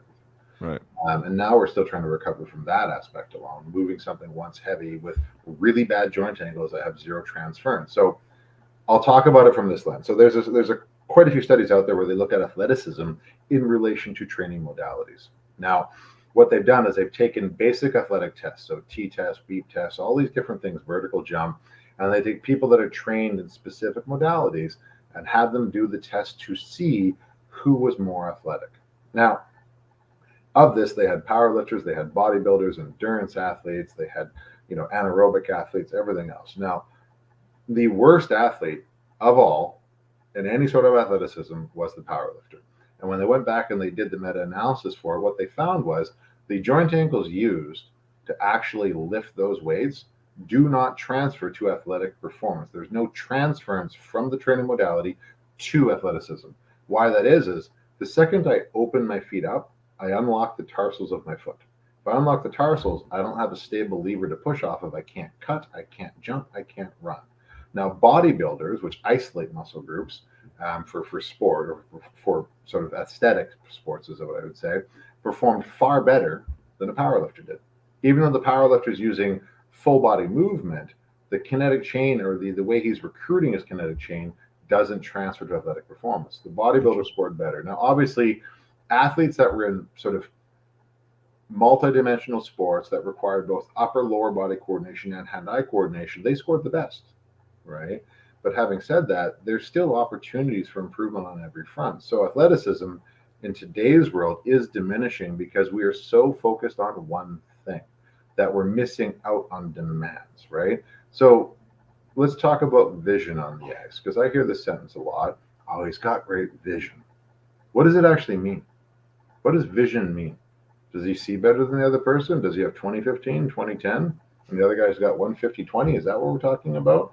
Or does he have really good body awareness because he's developed his kinetic sense, so he understands exactly where his foot is, where his hand is, where his stick is, where the puck is, without having to look at it, because he's trained in multiple dimensions and multiple different applications. He's like some NHLers that ride a unicycle while juggling in the off season, or some nutbar goalies that stand in front of a tennis ball machine in their garage with just their mask blocker and glove, because when they get hit, dang sure it hurts at 100 miles an hour, while they run hurdles side to side. And this is one of my NHL boys. He literally has a randomized tennis ball machine mounted to his wall that shoots 100-mile-an-hour tennis balls at him while he runs hurdles side to side. Why? He's a lateral athlete, and he has to have hand-eye coordination. Why doesn't he wear any other pads? Because when he gets hit, he remembers not to get hit again. Good for him. Yeah. Yeah, because I mean, there's some arguments that, oh, the game's so much faster now, so that's why people are getting injured, or this or that or the other. So I guess, I mean, it's really probably hard to find the root of that, but I think that there's something to that. Just, I mean, how we're training, how we're growing up, I mean, what we're putting our bodies through, or we're not putting our bodies through. When it comes to athletes and taking time off, and I know this is like, again, now hockey not only is single sport specific, but also like a 12-year type of a scenario. I'll just share what I do, and by all means, critique it all you want if it's not accurate or in the best interest of my boys. But they, again, like, they want to be on the ice all the time. I make them. It's already too long of a season, in my opinion, but they have to be off the ice all of July and even part of June right now. Now, my oldest is 14, youngest is 11. So I don't know if age matters or at all, but that's kind of been my thing. When spring hockey goes away, the skates are going away. We're not having one skate a week. We're actually like putting the gear away. August 1st comes around. We're back on the ice getting ready for the season. I think that's good for them psychologically. I also think it's good for them physiologically, and again, the passion of it and everything else, right? I think there's some good things here that make them potentially better at their sport, not worse. But yet a lot of people think that they're going to be falling behind. There's all these kind of things. Can you speak to that? Is that like, is there a good range, or should this be the periodization you're talking about? Maybe just take 1 week off here and there, or how would you design it yourself? So it does go back to periodization again. And periodization, so we've got preseason, in-season, postseason, and off-season. There's 4 major micros. Now, postseason is where you don't do a damn thing related to your sport. You don't even train. Now, the length of your postseason depends upon the length of your actual season and how far you went, what your depth was. This is why it's so hard to repeat as Stanley Cup champions, because you go so far and then there's zero time for recovery in the summer. And teams that don't do this properly don't repeat. You need, like, if I'm a Stanley Cup guy and I've run to the Stanley Cup and I've played that, and even if I got knocked out in Game 6 or Canucks in Game 7, my off season I need 6 weeks of nothing easily 6 weeks of no hockey, no nothing. Let my body recover, let my injuries recover, let my psychology recover. Now, for an athlete that just plays regular in the spring, I'm going to argue that your postseason, it's minimum 2 weeks of nothing, ideally 4. You like that month off. It does not diminish your performance. It enhances it. It enhances the drive, the hunger as well, because now you missed something. But then physiologically, your body can adapt, it can heal, it gets a break. The tendinitises and the tendinoses can be resolved. So therefore it's not chronic over time, which then becomes tendinopathy and tear, right? We're doing it wrong that way. And you can purchase any strength and conditioning book. I got about 20 I can lend somebody from Home Education. Read it. It'll tell you quite the periodization, postseason, don't do anything. So even though my kids are yelling at me and I'm the worst dad in the world, it turns out that maybe I'm doing them good. You're actually doing precisely what's correct, because the age range of your kids, guess what? They're still growing. Yeah. Their body has to divert energy to growing as well. So if they don't have that break, well, they're going to be stunted. Take gymnasts. Well, gymnasts, they're 2 centimeters shorter than their genetic potential because of the constant loading and constant training. Their body redirects growth to cross-sectional area of a bone versus length because of the stimulus. So your kids, yeah, they're growing. Everything's adapting. They need to take time off, do something else, go have fun, right? Now, most hockey players love golf. I don't like that relationship, because you're taking a player that rotates one way and then he goes plays a sport where he rotates the same damn way. Right. Golf is not a sport your hips like, the downward rotation into an upwards chop. It's challenging. So for a lot of players, if they're swinging the same way they shoot, well, they tend to keep themselves pretty rotated over summer. Gotcha. Like Schultz loves golf. He got his first hole in one this summer. You can't get him off the course. If he wasn't married with expecting child or whatever else, he'd probably be up there 9 times a week if he could. Right. And having said that, you need to do something else. Like, go wakeboarding, go skiing, go lie on the beach, go paddle boarding, give your brain a break. Be active, but don't physically train for your sport. Stay active in the sense that you're still moving your tissues. Motion is lotion. Move them around. Go for a jog if you want. Ride a bike. Go rollerblading. Right. Go for a hike. But stop the gym. Stop the ice. Give yourself that ideally 4 weeks of recovery. So, okay, so you mentioned that even with the gym. So these guys who are like younger adolescent guys that want to get bigger and stronger, you're saying even step out of that too? Oh yeah, I can get a big stupid bicep. Doesn't make me a better athlete. I just have a big stupid muscle that I don't know how to recruit, and this is the challenge we get in training. Why are we focused on size? Yeah. Why? I can have big muscles, but if I don't know how to recruit that muscle in every joint angle, it's useless. It has no power. Yeah. Right? So when it looks to a muscle, you have to look at how you're training it and the pination of fibers you're training it. So I've got a junior A club right now that has somebody running their strength sessions where he is literally just doing heavy squats, heavy RDLs, and bench press 3 times a week in season. How does that transfer to the sport? When on your except for cross-checking, when do you bench press on the ice? Right? In cross-checking, well, you end up losing games from penalty minutes. Right. And then squats and RDLs in the season is a close kinetic chain-based movement. You don't go down the ice hopping with 2 feet in the same spot, right? In season, everything should be open kinetic chain. So the same logic applies to off-season. Stop it. Let your body adapt from the seasonal demands you just had, and then restart once your hunger is there and once your body's fully recovered. Is there any reason for a hockey player at all to train super heavy? If they're below positional demands, yes. But if they're at the positional average for their mass, size, and weight, then no. And The what does that mean, heavier, positional average? so if I'm a defenseman and positional average is say 200 pounds for a defenseman in the league, that's what they're looking for. Um, you know, so if I'm that 195 to 205 range, you're fine. Focus on the recruitment of it. Focus on your athleticism. Focus on your cardiovascular. Focus on your hand-eye. Leave the heavy weights alone. Still do a maintenance lift once a week, so twice if you really need the beach body feel. But focus on the other stuff that matters, right? Focus on your kinetic chains, your fascial slings, like how you rotate. Focus on any limitations in your mobility.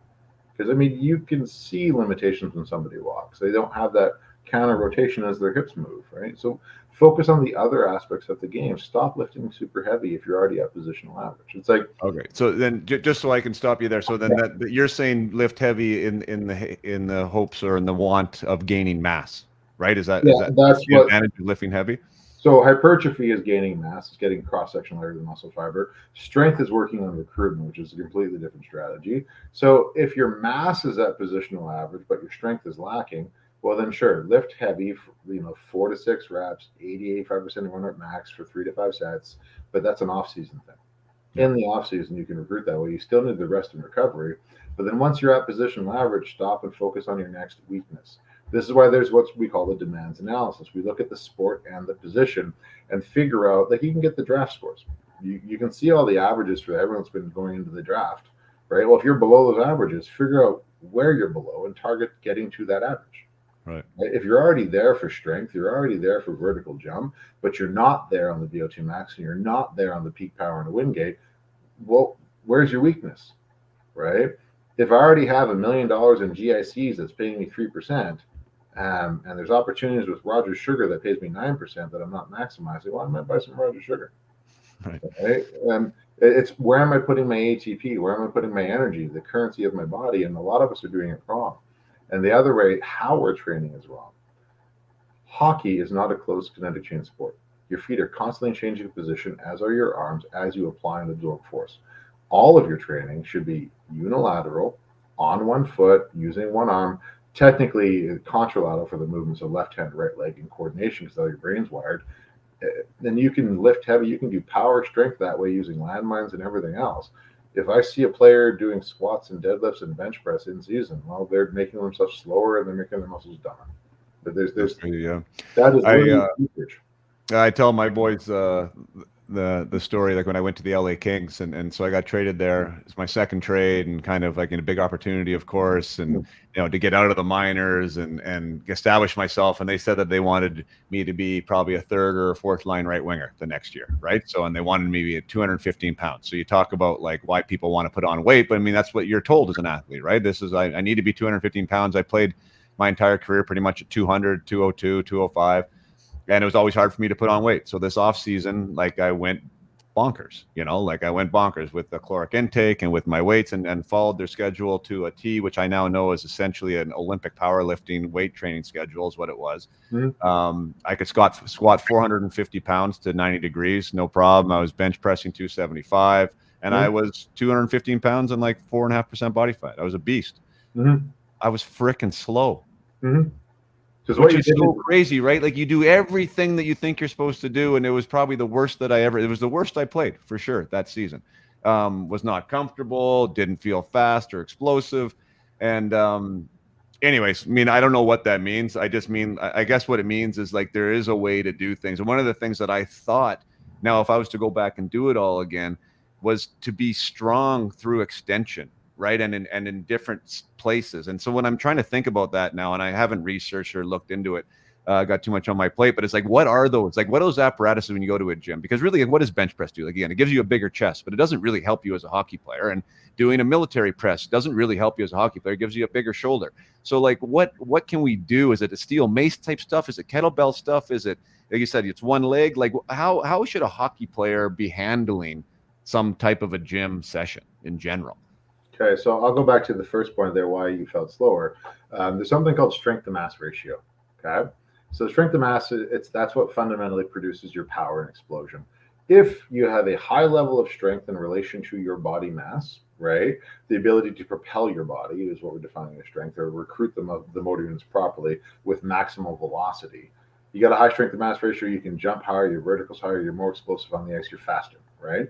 Now, if my mass goes up, but I don't work on the recruitment, the pronation, the joint angles, or the overall motor recruitment, well, now my strength to mass ratio goes down. Therefore, I'm slower, I have less pop. And your story is no different. I mean, back when I worked in the preseason stuff for the Canucks, there was a guy that came in where he had a legitimate opportunity, but his wife was a bodybuilder and his wife's brothers were bodybuilders. So he had the same mentality, thought he had to get bigger. So he went back and trained like a bodybuilder all summer long. He came back 20 pounds heavier, just jacked, super cut. Everyone thought he was a specimen. Then he got on the ice and he couldn't move, couldn't do anything he did the year before, and he got cut down to the AHL, down to the ECHL. Then he got bounced out SPHL and he was done, right? All because of that stupid belief in that bigger and heavier is better. Now, if your coaches want you to be 205 or 210 and you're 200, well, right before you weigh in, guzzle 2 liters of water. You hit the 205 or 210, but guess what? Take a leak, you're back to your normal weight again. So you've satisfied that need for weight. Guzzle some water right before you weigh in, hold your pee. Right. You'll get there. And then piss it out and go back to what you were doing. Now, when it comes to the gym stuff, I'm going to say it this way. We need to work our body in as many joint angles as possible and as many pinations of the muscle fiber as possible with as much instability as possible, right? To be a stable athlete, you must train in an unstable environment. Stability cannot come from doing things in a stable way like a bench press or a two-legged squat. You do not develop stability. You develop recruitment in a very specific joint angle that's completely level and stable. So if you want to be a stable athlete, get unstable in the gym. Get on one foot, get on balance boards, rocker boards, BOSUs, move weights, use kettlebells, use maces, use cables, right? Use a landmine. I mean, if you go on my Instagram page and you scroll down a long ways, you're going to see some of the stuff I used to do with some of my boys where I have them doing landmines where we have blind movements. We had something called a 90-degree switch snatch. So they had to stand holding the bar facing the other way. They had to launch the bar and rip it posteriorly, jump, spin that 180 degrees and catch it with the opposite hand. Right? And it wasn't lightweight. They're moving 120, 150 pounds with one arm with power, but then they're spinning. So they have that orientation, hitting with square feet, hand-eye coordination to catch the bar. What happens if they don't catch the bar? Well, there's a risk of injury. So that you're creating that demands on the ice. And a lot of people don't realize, like, if you're not training in your environment for the attentional demands with all the distractions, you're losing transference. Again, it's like a goaltender. When you're trying to train them in off season, if you're doing anything with sort of gait stability tracking motor programming, put on some loud music, have somebody yell at them, have somebody call his name while he's trying to focus. Because that's what's happening. You're banged on the glass, people are swearing at you. Parents are screaming from the bleachers, and believe it or not, kids on the bench hear everything. I've been on the bench. I hear everything that's said in those bleachers. So your kids are always attending to always different variables. We'll train them that way. Right? So in the gym, be as unstable as you possibly can. Don't have your focus on how much you lift. Focus on how well you lift it, right? And do it in such a way where you have to recruit your body in as many different positions or angles as possible. So now to make this actionable, and I'll tell one story. So Brad Larson, longtime NHLer from Vernon here. He was coach of the Columbus Blue Jackets until end of last season. Mm-hmm. He was a beast in the gym. Like, he was a year younger than me, and this guy, I thought I worked hard, and then you saw what Lars was doing, and he was a bit of ahead of his time. It sounds like, because there was a point of time and where I was watching him in the gym. We went to the same gym, and he would do almost everything on a ball. Mm-hmm. So like on whatever, not a BOSU ball, but like a full one. What are those ones called? Just your Sissel ball or exercise ball, yeah. Okay, like an exercise ball. So he'd be doing, like, he would do, let's say, lat raises with cables, mm-hmm. or single arm even, right? So single arm lat raises, but he'd be kneeling on a ball extended above the ground. Like, he would do so much of that stuff, and that is kind of what you're talking about, correct? Like, maybe do some of these movements, but do it in an unstable way. That's exactly how we train people still today. None of us have changed. Any strength coach or therapist at the show level, this is what we're doing. It's not about how much weight they're moving. It's how they're lifting it, how unstable. Well, the instability we're applying to show they can control it. Like, just kneeling on a ball by itself and just taking a dumbbell and raising it to the side, you instantly change your center of gravity. Because if I have an 8-pound dumbbell and I'm kneeling on a ball and I do a side raise, Well, 8 pounds of force goes that way. Well, now my body has to counter and stabilize it without falling off the ball. Well, what happens on the ice all the time? Somebody's pushing on you with force, and you got to learn how to stabilize and counter back to it. Well, a bench press won't train that. A military press won't train that. A shoulder side raise standing on 2 feet won't train that. So yeah, we have them on BOSUs, we have them on balls, we have them on rocker boards, wobble boards, bongo boards, all these different things. And then we occlude gaze. So we use the goggles from Mass, and we'll occlude their vision like this, and then make them bounce balls while still doing the same thing, or make them do the same drill while they have to track something. Because there's from motor learning, there's things called contextual interference. It's a strategy to ingrain motor programs. If I want to work on your ankle stability, I'll be standing on a rocker board where you track a ball, bouncing it with the opposite hand, because now your frontal lobe's over here, and your cerebellum, your primitive brain, is controlling your ankle. And then that's how you get vision on the ice. You make the motor program autonomic or limbic, so you never think about it. It just happens. Right. But yeah, that's exactly what we do in today's world. We've been doing it since the 70s, 80s, 90s, 2000s. It's just popular culture changed. And instead of reading a book or reading some research, we just said, oh, Johnny's doing this. This must be great. Well, that's case study level evidence. Johnny did, sure. He said he did that thing, but we don't know what else Johnny did. Right? So just because Johnny did it doesn't mean it's good. Right? If Johnny swallowed some Windex, would you swallow some Windex? It's the logic's kind of lost on us. And I think parents, and here's what I would say to it, it's we have to stop the chatter in the stands around who's doing what and what's doing what. Because pause, just because somebody's worked with one person doesn't mean they have the education. And in the Okanagan Valley, there is 5 people with graduate degrees in my field, 5 of us. That's it, right? But there's a lot of people that profess to have a ton of knowledge. And I mean, it's not that having knowledge makes me better. Having knowledge makes me know that I know nothing. The more I learned, I was in grad school for 6 years. It just meant I came out dumber because I didn't know anything, because I realized we don't know anything, really. It all depends upon the athlete, the population, and the study, and how we apply it. And that's where the magic comes in. What makes you great is you understand, okay, well, this might not fit this individual, but this one does. And this is how I'm going to use this aspect of it. Right? Yeah, no, I love it.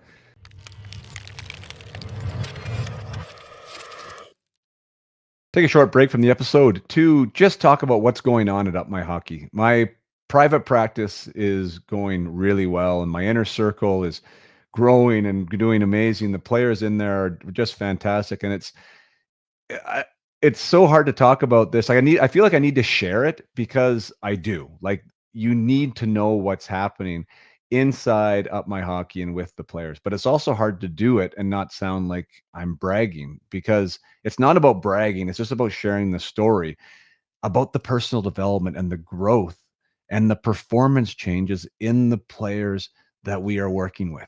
It has been so fun. Like, transformative is not too strong of a word. Breakthroughs are not too strong of a word. Like, we are talking about tangible, visible differences in play. Sometimes as early as 2 weeks into the program, sometimes earlier as 1 week into the program, there will be visual things that people will notice. Not to mention what that means for the athlete themselves, how they are feeling on the inside about what they are doing and accomplishing, and the risks that they maybe are taking, or the courage they are now playing with, the confidence that they now feel. It's super exciting. It's super exciting. So I'm not going to get into any single specific stories right now. There are a couple that I want to share really, really bad, but we're waiting for a couple big things to happen. But the truth of the matter is that the Peak Potential Hockey Project has been changing hockey players. Now, whether that means you are a low confidence hockey player right now, whether you're in a slump right now, whether you're struggling in your season, it seems to be easier for those type of people to knock on the door and say, hey, what's Up My Hockey all about? But it's also working for players who are going along just fine. They are finding new layers to their game, new ways to add to their personal development and to their practice habits to give them the competitive advantage that they didn't even know they needed when they get out onto the ice. So check out the next Up My Hockey Peak Potential Project. That's my 4-week mindset program. The guided mission has just been a smashing hit. We have small group sizes. I walk through the program material with the players. Every week we have a coaching call. And in 4 weeks, you are now armed with a database and a depth of knowledge and strategies that you didn't have before. Not only new tools and tips and techniques, but a greater understanding of who you are as an athlete and how you perform at your best. And when you know that, now you can do things so you can consistently operate at your highest frequency. So lots of good things going on. Once you do graduate the Peak Potential Project, that's when you are now eligible to work with me either as a private client or join my Inner Circle, which is a group that meets every 2 weeks. And that's been a really heartwarming group for me, that what they're accomplishing there, how they support each other, how they are now coaching even each other. I honestly believe that they're learning more from each other than they are from me. And now I'm facilitating this group of leaders that is, charging down their own path and getting to where they want to go. So that's been a lot of fun too. So upmyhockey.com, see what we're doing there. If you have not participated in the Peak Potential Hockey Project, I highly recommend it. It could be a game changer you're looking for. Now let's get back to the episode with James Wendland.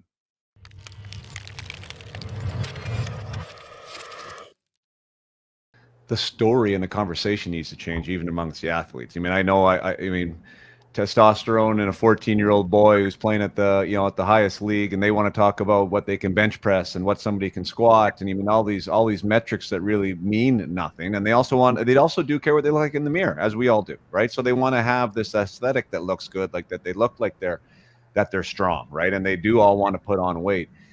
So like you're having that struggle because like they want to play that arms race, amongst themselves that they think is important. But it's really not helping in its own way. So it's a tough road to hoe, and it's like trying to get them to believe these conversations that you and I are having. And like it's a calisthenics based program. And by that I mean body weight. Now, when I'm watching some of these things, whether it be online or Instagram or wherever, I'll see these guys. Like it seems like a push-up variation, like through different ranges of shoulder motion and like incorporating feet and all these. Like that to me looks like almost like what you're talking about, right? Yeah, so it's primitive movement patterns. It's primitive movement patterns, but incorporated some instability, and it's dynamic in a way. And it's not the be-all end-all. That's just the foundation. If you don't have all of the primitive motor programs done that you were gifted with at birth, if they're not fully developed through multiple sports and multiple training stimulus, then you need to focus there first, because your ability to apply force and absorb force will be greater with those primitive movement programs done. So calisthenic basic, and I said it at the beginning, if you can't stand on one foot with your eyes closed, why would I give you a dumbbell? It makes no sense. You can't control your body, so it doesn't matter how heavy the dumbbell is. I know I can knock you over the second you're on one foot. I can do it with one finger. And this is what I do all the time with athletes. Hey, you want to be strong? Great. Let's look how strong you are. It's what I just did to that West Side Warrior kid Wednesday. I beat him with my pinkies. And I said, okay. And I held my pinky there. And I said, now push back. Move my finger. And it's my pinky finger. He has two hands in his entire upper body to swing at me. And I'm holding with my pinky. And he couldn't even recruit properly to do it. And this is a big guy with NHL lineage in his family. And I could just beat him with my pinky finger. He's humbled, and he sent me a wonderful email yesterday morning, actually, because he asked for homework, and that's what I love. When an athlete asks me for homework, if you give me 10, I'll give you 100. If you don't give me anything, I'm going to give you nothing. Right? But he asked for homework. I sent him some homework. He started doing it right away, and he reached out. He said, you know what? I want to come back next week. I really understand what you did to me, because I was playing with his neurology. We don't play with the neurology enough. It's your neurology is what controls your entire body. Your ability to apply a force in multiple angles is neurology. Right. And we're so focused on the size of our bicep versus the quality of its recruitment. Yeah. And that's the challenge. I love that. I circle here and I want to bring back to it. We still have to talk about feet, but aerobic versus anaerobic. So back when I played, it's my only reference point. The bike was a pretty big thing. And we were doing fairly long rides, up to sometimes 90 minutes. So that wasn't very frequent, 60 sometimes, usually in the 30-minute range. And then we also do some, sprint-based stuff, of course, too. But there was definitely a bike component to training. I lived on a bike. I, for whatever reason, I never liked running. I liked the bike. To me, it was just kind of a better place for me. I still think there's value there personally, but I don't see anyone doing rides. I don't see any of these kids doing rides. Am I missing something, or can you talk to me about that? The training the aerobic capacity, is that still a thing, or should we only be training anaerobically? It's weird. Once again, this is all ass backwards again. Somebody listened to a podcast run by Johnny's Crack Shack, and now we're just doing what Johnny's Crack Shack's done. Um, this is like you're right in the wheelhouse of my graduate work. This is 10 years of me at UBC dissecting, researching, testing athletes and human beings. So we operate on primitively. I'm just going to use a 5-zone model, right? The 5-zone model is the easiest one. You can delineate it down to hemoglobin disassociation at a muscle level and get to an 11-zone model if you want to. Reality is for hockey, it's a 5-zone model. So zone 1 is rest. It's you sitting on the couch, eating some potato chips, drinking some water, hopefully water. That's zone 1. Zone 2 is beta oxidation. Now that's your long, slow rides. That's where you're developing your fat metabolism. Zone 3 is aerobic glycolysis. We call that junk miles. It's a waste of time. You are not even near training. Zone 4 is your lactate threshold. Zone 5 is your phosphagin system, phosphocreatine. You can't improve it through supplementation, so stop taking it. But your focus should be on zone 2 and zone 4. Zone 2, beta oxidative, your ability to catabolize fat for energy. And here's why. A molecule of triglyceride versus a molecule of glucose aerobically. The molecule of triglyceride produces over 400 molecules of adenosine triphosphate just because of its complexity. 3 fatty acids on a glycerol backbone, triglyceride. A molecule of glucose, not glycogen, but glucose, aerobically only produces 32 ATP. So what investment do I want? So beta oxidation should be 2-3 times a week, 90 minutes. You should be able to say 15 words comfortably without any duress, and you're in beta oxidation. The second you say that again. Sorry, say that again. So if you're training that phase, what's happening? So beta oxidation, you're going for your ride, you're on the bike, and the bike is the best modality for a skater because it's the most one that simulates the joint angles of skating when they're in a crouch. It's why we test on a bike. It's why all the science was around a bike. Goalies should run. Skaters should bike. Simple. You don't train a goalie like a skater. You don't train a skater like a goalie. Now, if you can say 15 words comfortably on the bike without losing your breath, without having to exert, you're in beta oxidation and you're training beta oxidation. The second you can only say 6 to 8, you've now gone into aerobic glycolysis, right? Which is junk miles. It is a waste of time. The only sport that requires aerobic glycolysis to be trained is half marathoners, and you are not a half marathoner. Now, your lactate threshold, that's that phase where things suck and it burns. If I'm going to do lactate threshold training, which we call zone 4, and this is why I used to draw players' blood. I still have a YSI cell lysing analyzer in my gym. That's what I used to use. It's the gold standard, not a handheld. They're inaccurate. So I'd use the cell lysing one, and at 4 millimoles is when you go anaerobic. 4 millimoles to 4.5, depending on training status, to satisfy some of the more critics out there. But around 4 millimoles for the average person. So when you train, your zone 4 rides, lactate threshold, should be at 4.5 for 3 minutes and 3.5 for 3 minutes. So you're going to go into the world where, dear God, this really sucks. I'm going to throw up. I want to quit. And then for 3 minutes, you're going to be like, wow, this still really sucks, but I can kind of breathe a little bit better. And that's only twice a week. And you do that for 3 to 5 rounds, so 18 minutes to 30 minutes max. And if you just did that and you did the beta oxidative and so look at it this way. If zone 2 and zone 4 improve, what happens to zone 3? It just comes along for the ride. It naturally changes, and I didn't waste any time. But yet I've pushed my lactate threshold up. So now to go, that's on the 5-zone model. And to go back into cardiovascular side, a forward wants a VO2 max north of 60, ideally. Because then I know they have the left ventricular hypertrophy. I know they have the hemoglobin. I know they have the hematocrit hemoglobin to carry oxygen. I know they have the capillary density to supply oxygen. Okay, that's what I want there. Now, that's a forward. A defenseman, we used to let them get away with 55 because they're generally bigger, heavier, slower. Ideally, around 60 would be great because then you have that ability to supply blood and flush out metabolites. Now, your lactate threshold. So in hockey, it's a unique sport where cardiovascular, so aerobic and anaerobic, are equally important. It's not this, it's not that. They matter both. So my anaerobic side, I want to get my lactate threshold to 95% of my VO2 max. That's the maximum we can get that to go to. And you can. And I can talk about numerous players that I've worked with over the times, rockets that have gone on. I have a rocket that's with Henderson Knights right now. During COVID, it was a blessing. We worked together 6 days a week for a year and a half. So one name I can mention because he has permission for it. So Schwabius from the Rockets, the goalie. When he first came in, his fat metabolism turned off at 5.5 miles per hour on the treadmill, and his lactate threshold was at 7. By the end of our training time, when he went back to camp, he could run at 9 miles an hour on a treadmill aerobically. because we're drawing blood every 4 weeks and we're changing his training stress every 4 weeks. So 9 miles an hour, still aerobic.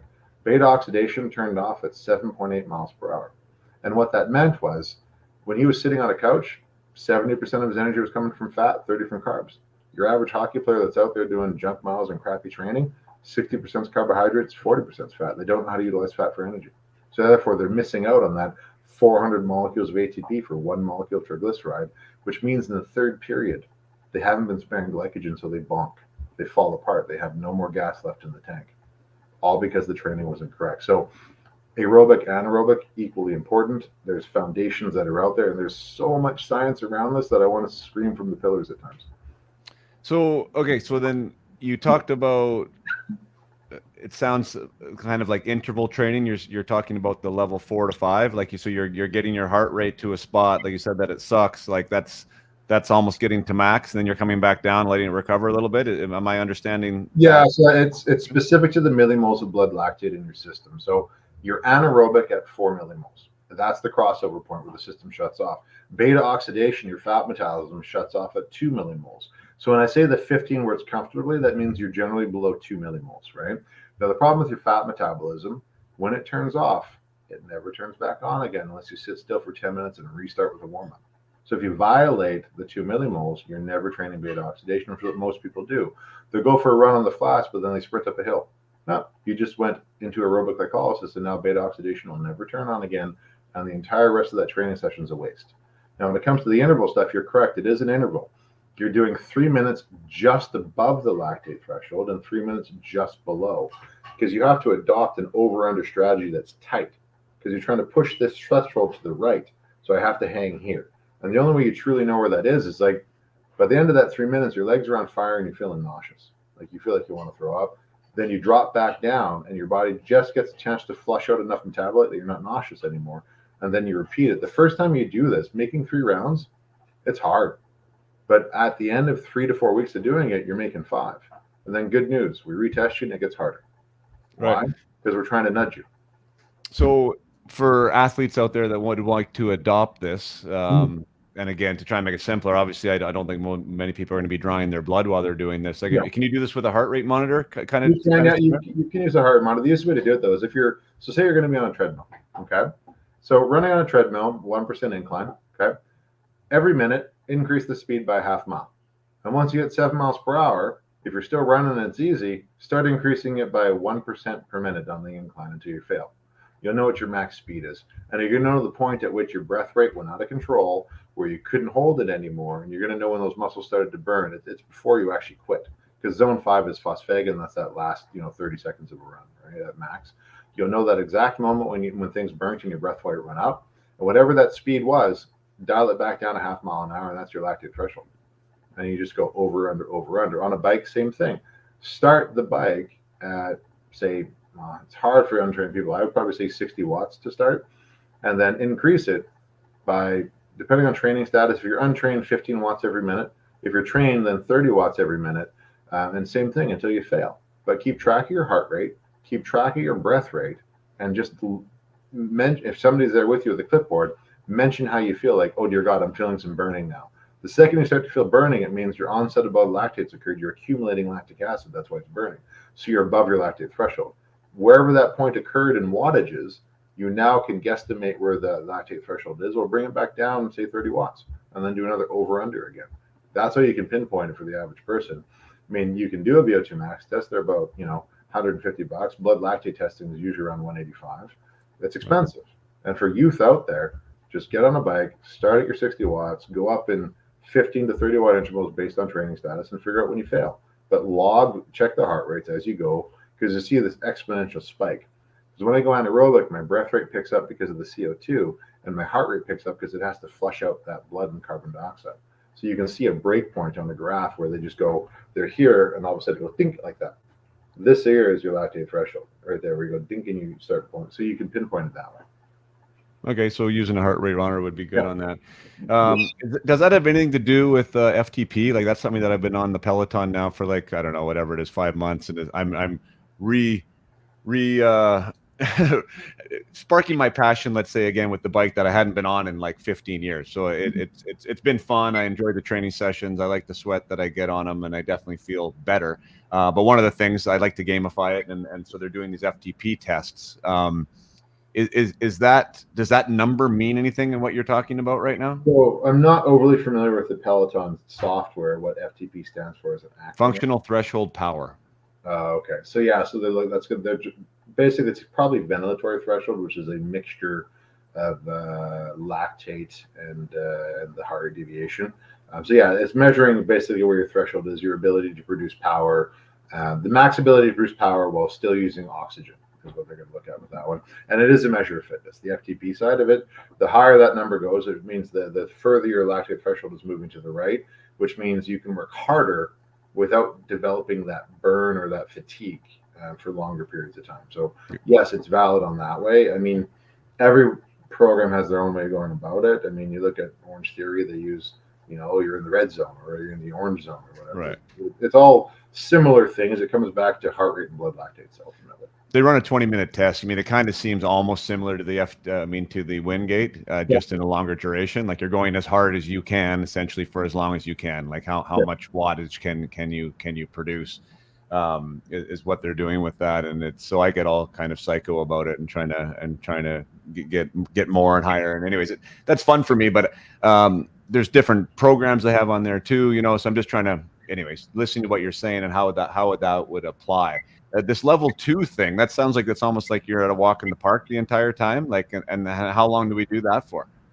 Minimum 40 minutes, and as long as you damn well want. Really? Yeah. Oh yeah. No, it's the more the better. So you look at it this way. So now your lactate threshold. If I form a little dome, okay, like try and line up my camera here, right? Your lactate threshold will make the height of the dome higher, right? But what makes the dome wider is that zone 2 of the beta oxidation, because that increases the width of the dome, whereas lactate threshold increases the height of the dome. So your power is going up, but then your capacity to continue to produce that power goes up with that long, slow distance or that beta oxidative side, right? Because you're training your body to spare glycogen for higher intensities at a later state, right? So like one of the guys I worked with during the COVID period, he ended up down in Tri-Cities, and he was able to play 36 minutes a game, no problem. Repeatable. And it's because he was the fastest one, and he'd love me to drop his name, but I won't, just because I won't give him the ego. But he was 9.2 miles an hour before he went anaerobic on the treadmill. So which means he could run at 9.2 miles an hour, so long as he had glycogen in his muscles and food in his belly, he could run that forever. That's fast. And most people listening to this probably can't run past 8 on a treadmill, but 9.2, then we can get into a whole entire conversation around supermaxing, and which kind of blows the lactate threshold out of the water. And so he trained that though from not trying hard on he rides. Trained it by doing beta oxidation and then doing 2 days a week of that zone 4 training, the interval training. And over the course of the time we worked together, because I was drawing his blood and testing his VO2 max every 4th or 5th week, so I constantly changed the stimulus or increased the stimulus for him because his numbers were changing. Gotcha. And literally, by the time we went back to season, it's all of them will say it's the fittest, the fastest they've ever felt, because we did it by the science, right? Yep. And that's the challenge we have, is neither one thing's better nor worse than the other. They're all good. Just learn how to apply them, and learn how to apply them into relation to what your weaknesses actually are. Don't do what you're strong in. Focus on what you're weak in, right? It's as simple as that.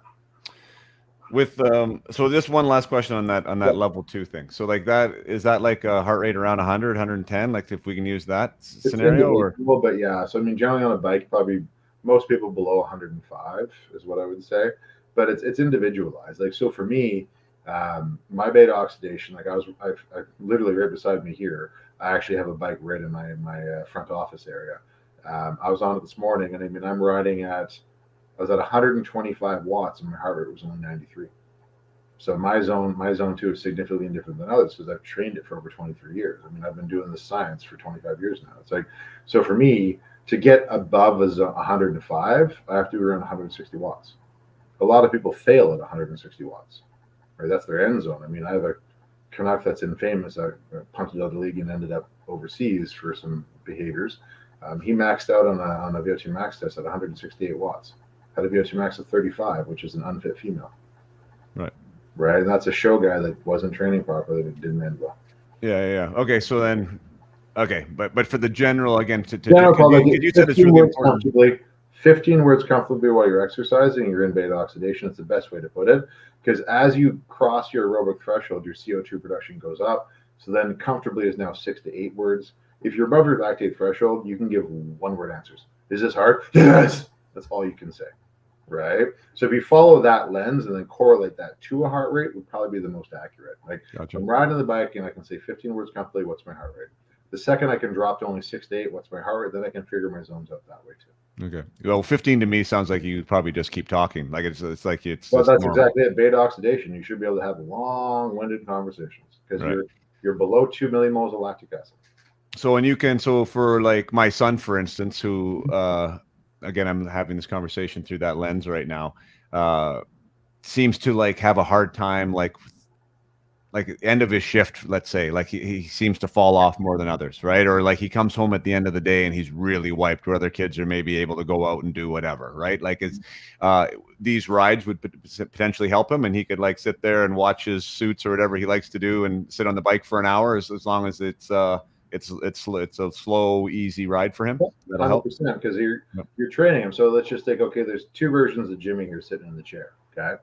One version of Jimmy is untrained in zone 2. So I'm untrained in beta oxidation. So me sitting on a couch watching suits, not moving, I'm 60% carbohydrate, 40% fat for energy. Now I focus on my beta oxidation for 3 months, and then Jimmy comes back, sits on the couch, same position. I'm now instantly burning 70% fat, 40 or 30% carbohydrate for energy, because beta oxidation focuses on an enzyme shift. There's an enzyme in our body called hormone sensitive lipase that strips off a glycerol backbone and frees up the fatty acids for energy. Most people, and now I'm going to say it this way, Jose is an acronym, is how I'm going to preposition this one. Most individuals have 500 little buggers named Henry that want to store fat. You only got one little guy named Jose that's trying to mobilize fat, hormone sensitive lipase, right? So your ratios are off, 500 to 1. So we burn the most amount of body fat while we're sleeping and resting. But by developing more Jose's, more hormone sensitive lipase, increasing the concentrations of that enzyme by training specific to the pathway, so law specificity, we increase the enzyme abundance in our system. So therefore, we're able to draw out more fat during exercise at higher intensity to use for energy, which spares glycogen. Because males specifically, during exercise, we are 100% muscle glycogen based. Once that muscle glycogen is gone, we are done. It's why when you look at ultra marathons, they're co-ed and females consistently win because they have the blessing of estrogen. The blessings of estrogen is 50% blood glucose, 50% muscle glycogen. So they're better at endurance. For men, if we're not supplementing properly, if we're not sparing glycogen by using beta oxidation, we bonk. And once we bonk, we're done. Can't move anywhere. And you've seen marathoners at the end. They're about to win. Next thing you know, that last 30 feet, they started to sprint and they bonk. Now they're trying to crawl and they can't even stand up because they have no more muscle glycogen. So if they would have just developed the beta oxidation a bit longer or followed the training pattern a bit better, or the race strategy, I should say, they would have crossed that finish line and said somebody else wins. Is that now? That sounds like walking would be great for that. Like, Yeah, or does it matter? walking. I call it walking with purpose. Yeah. Is what I always say. Everywhere I go, I walk with purpose. I'm standing up tall, my chest is up a half inch, chin tucked, and I'm going. I'm walking with purpose. I don't saunter. Yeah. Right? So there's park. If you're going to go to the mall, park as far as can, the furthest parking spot. When you get out of your car, walk with purpose. Yeah. Because you can have accumulated benefits. There's studies that have been done on this where they look at 30 minutes of activity versus 3 10-minute bouts of activity. And what they found is there's no different health benefit from doing 3 bouts of 10 versus 30 minutes. So if I have more frequent bouts that are shorter duration, it's still good for me, especially when it comes to beta oxidation. Now you can't say that with the anaerobic system. That needs some pretty good intensity in there. But for aerobic glycolysis, yeah, more is better, more is better, more is better. And does that beta oxidation then apply to the muscle group that's being harnessed at the time? Like again, like if you want to be as effective as possible, would a bike then be the best way to do that for an athlete? Well, bike's kind of the joint angles, but you can do it in any position. Beta oxidation is a global thing. It's enzyme storage inside your frame, right? So it's a global thing, beta oxidation. So gotcha. So it doesn't matter what you're doing to activate. No, the intensities are going to differ. So exercise on a bike, my arms aren't moving. So heart rates are going to be a little bit slower than if I were to go for a jog. Because if I jog, all of a sudden I'm bringing in my arms. So my arms have less capillary density, therefore heart rates are higher. So we always have to go back to the 15 words comfortably is what I generally say. Yeah. Because if you can brisk walk, light jog, and have a conversation, you're in beta oxidation. So on that lens, so to beat it to death is basically for hockey players, zone 2, zone 4. That is your priority.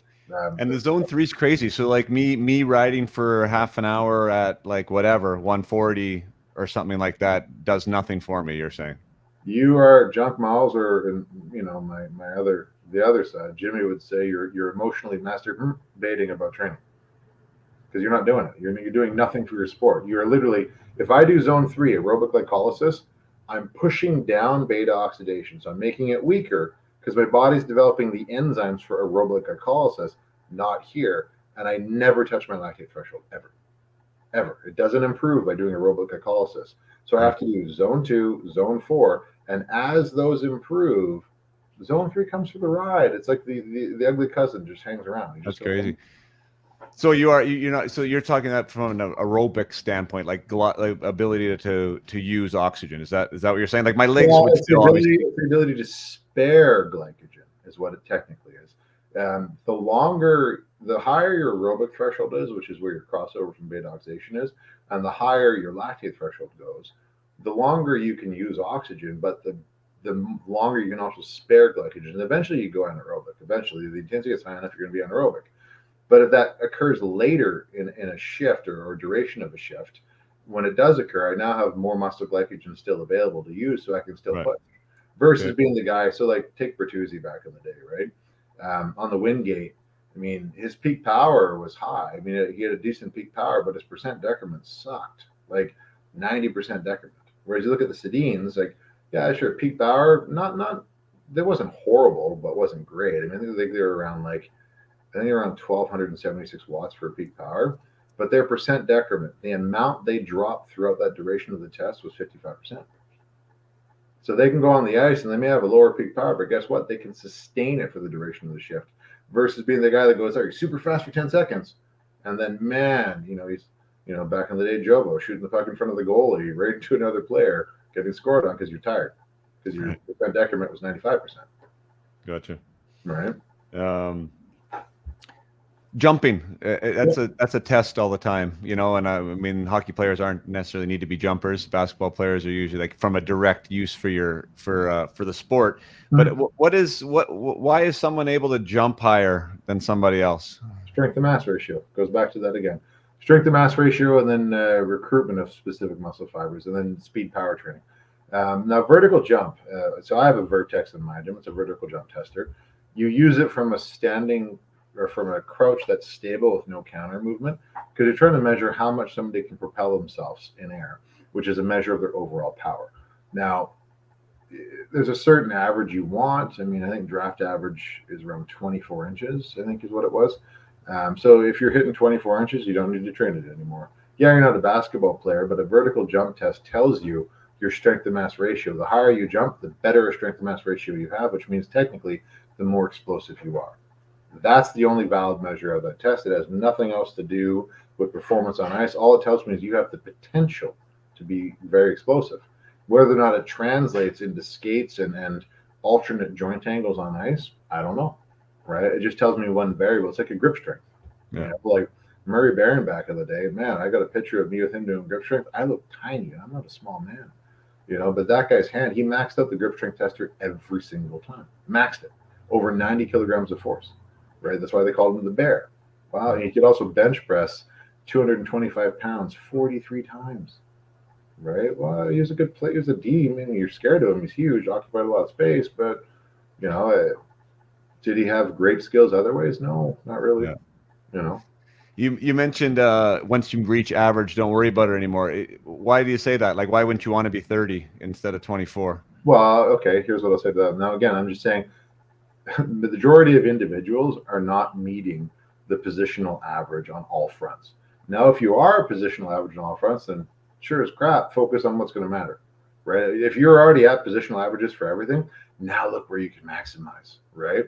So if I'm at positional average as a goalie for all measured athleticism, well, now I'm just going to focus on tracking, right? I'm going to maintain all that. I'm still going to work it and maintain it, But now I'm going to focus on my gaze orientation, my tracking. I'm going to focus on my mobility, my neck alignments, my motility, my motricity, all these other good things, right?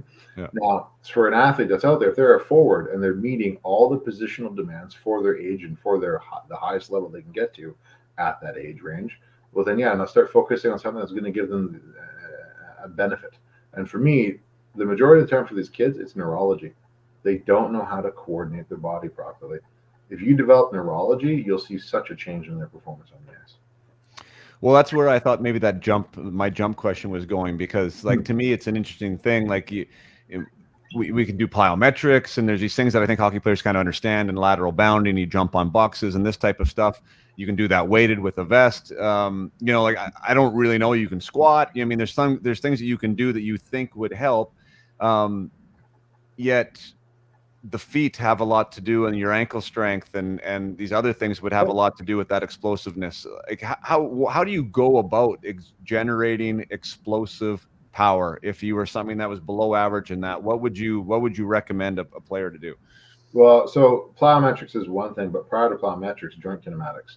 Do they understand how to actually align themselves properly? Because a lot of kids nowadays are taught by coaches to push their knees out when they do activities, to push their knees out outside of their feet or widen their knees. Well, that's actually the opposite of athleticism. Your foot is a spring, right? So you've got tarsals, you've got metatarsals, you've got phalanges, right? So the tarsals are kind of like the top end of the ankle up here. Metatarsals are the long bones. These are my phalanges out on the end, right? So for the foot, if I open my knee up and take it outside of my big toe laterally, I unlock the tarsals so I don't have a stable spring to push off of. If I bring my patella or my kneecap inside my big toe, now I lock out my tarsals and I tension the natural spring. So now I have a greater ability to transfer and apply a rapid force. So joint kinematics is a huge one at first, and that's body awareness. Plyometrics is also another magical way to get there, because your gastrocnemius, your calf muscle, has the most amount of muscle fibers per motor neuron of any muscle in the body. It's like 1,800 muscle fibers plus per motor neuron. Whereas in my index finger, I have like 20 per motor, because it's fine motor control.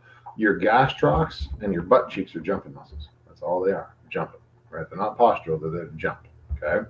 Now your hamstrings, your paraspinals, and your calves will hold you upright for posture, but gastrocs and butt cheeks or glutes, glute max, those are your jumping muscles. So plyometrics there, but plyometrics are also done very wrong.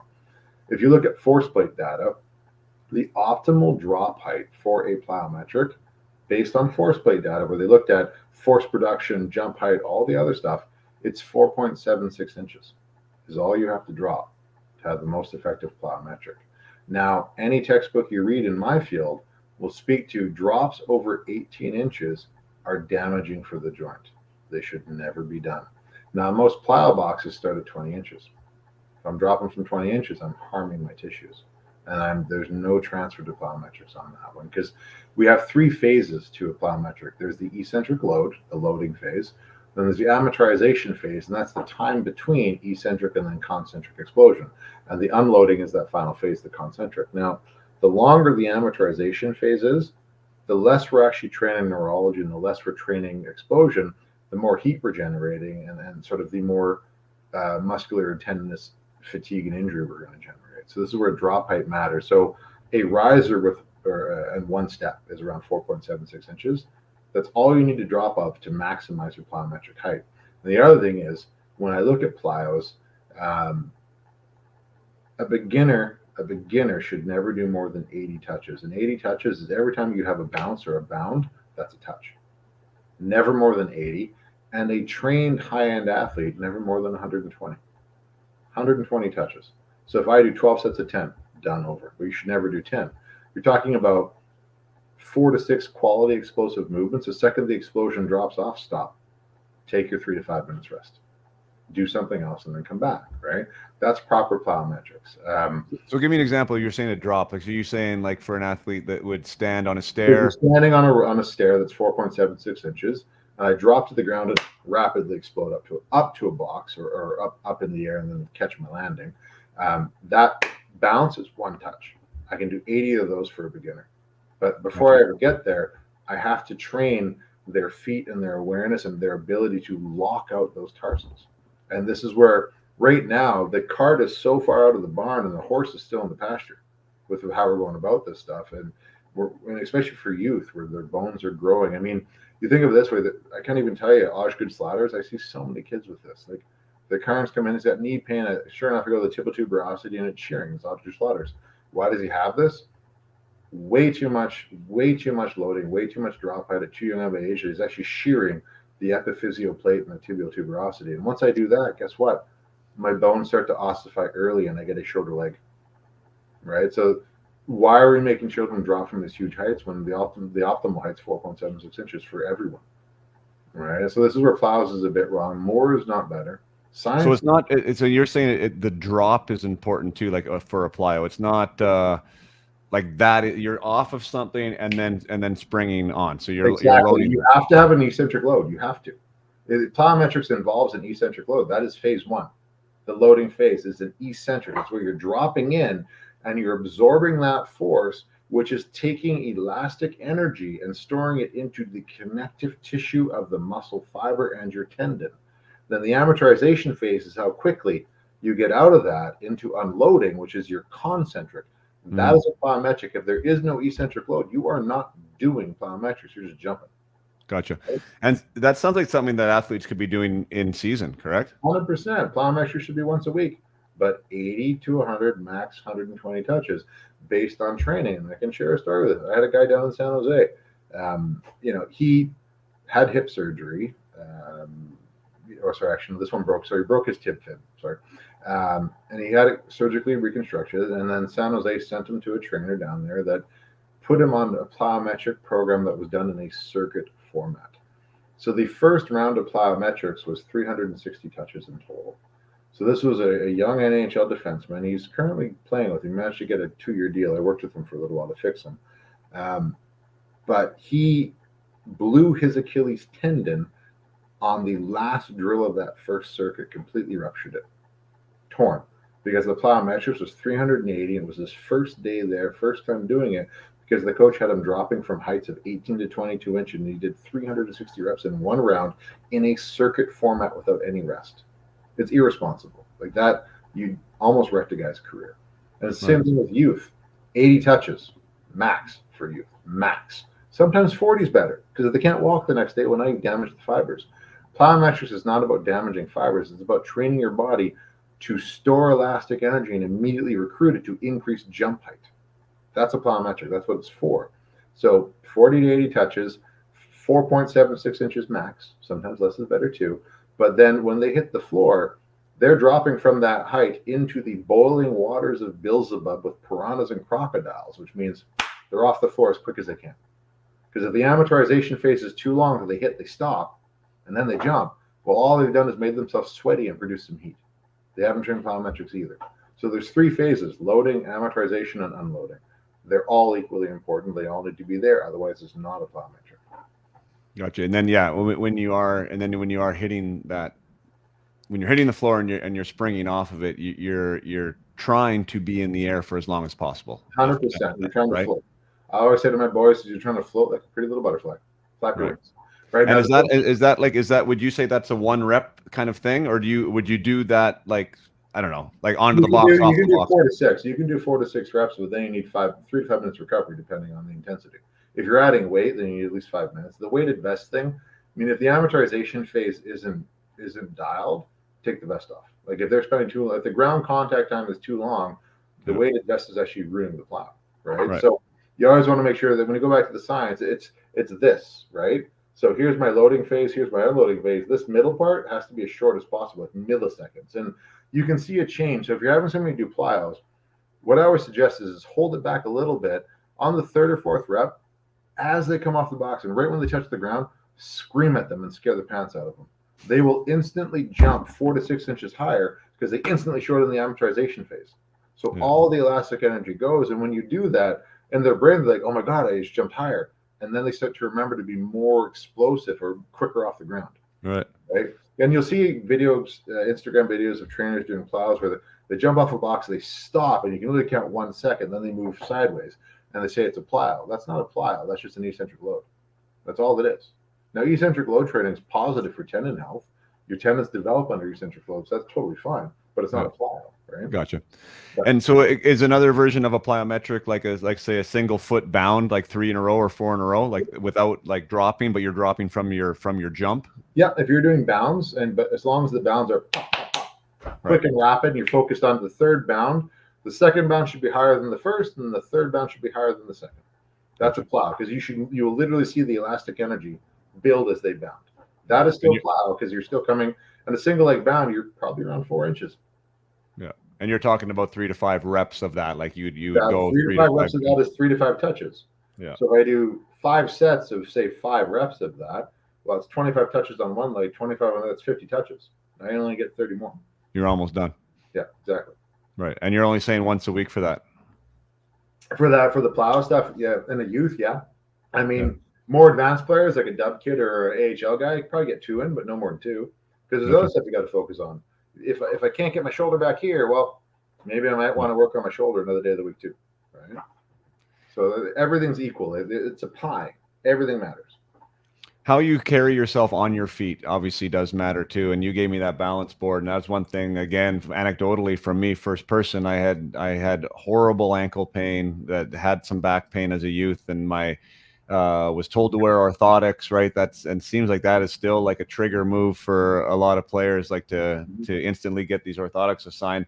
I always philosophically disagreed. I'm like, this doesn't make sense. Like, why am I getting, like, my feet should be able to do this? So I should be training my feet. And anyways, I ended up, working on my feet kind of through 5-finger Vibram training was one of the things that I did, just like having a shoe that put me in a spot where I had to hold myself. But how do we, is there such a thing as training feet? And how do athletes know if they should be looking at that or not?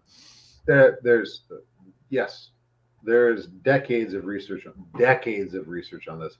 I have an entire lecture on proprioception and balance. It's to quote Happy Gilmore, it's all in the feet. You got to start there. As an osteo, first thing we say is it's all in the hips. And after that we go, it's all in the feet, because there's an upward kinetic chain to that one. So training your feet is pivotal. So the rocker board that I gave you, I was trying to teach you first off center of gravity, how to actually balance 2 limbs properly, because if you can't balance it on a rocker board, well, when you squat, guess what? You're training dominance, right? Now, a rocker board is great because you can work on your inside-outside edge in isolation, and you can work on your skate rocker in isolation. Now, orthotics, I just want to touch on that one. If my longitudinal arch is collapsing and I give myself an orthotic, well, the collapsing is a symptom.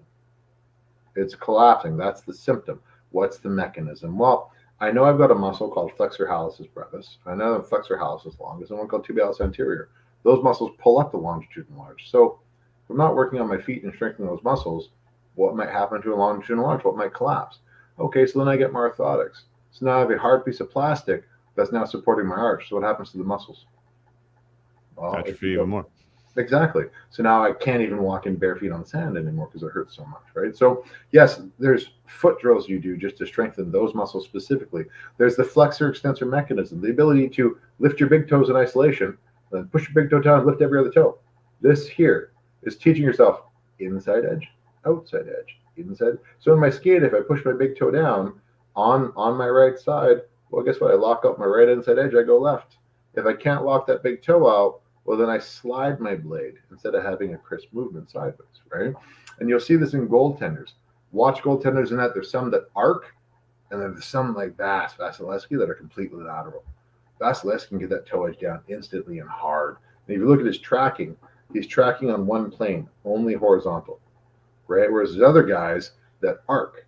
So now they're controlling gaze on 2 planes. And if they arc high enough that their eyes come above the board, they're praying to Jesus the puck hits him in the chest. That's all they're doing, because they can't see it anymore. So your feet matter for performance in all positions. And now it's also your primary balance center. Your fat pads at the bottom of your feet are pressure sensors.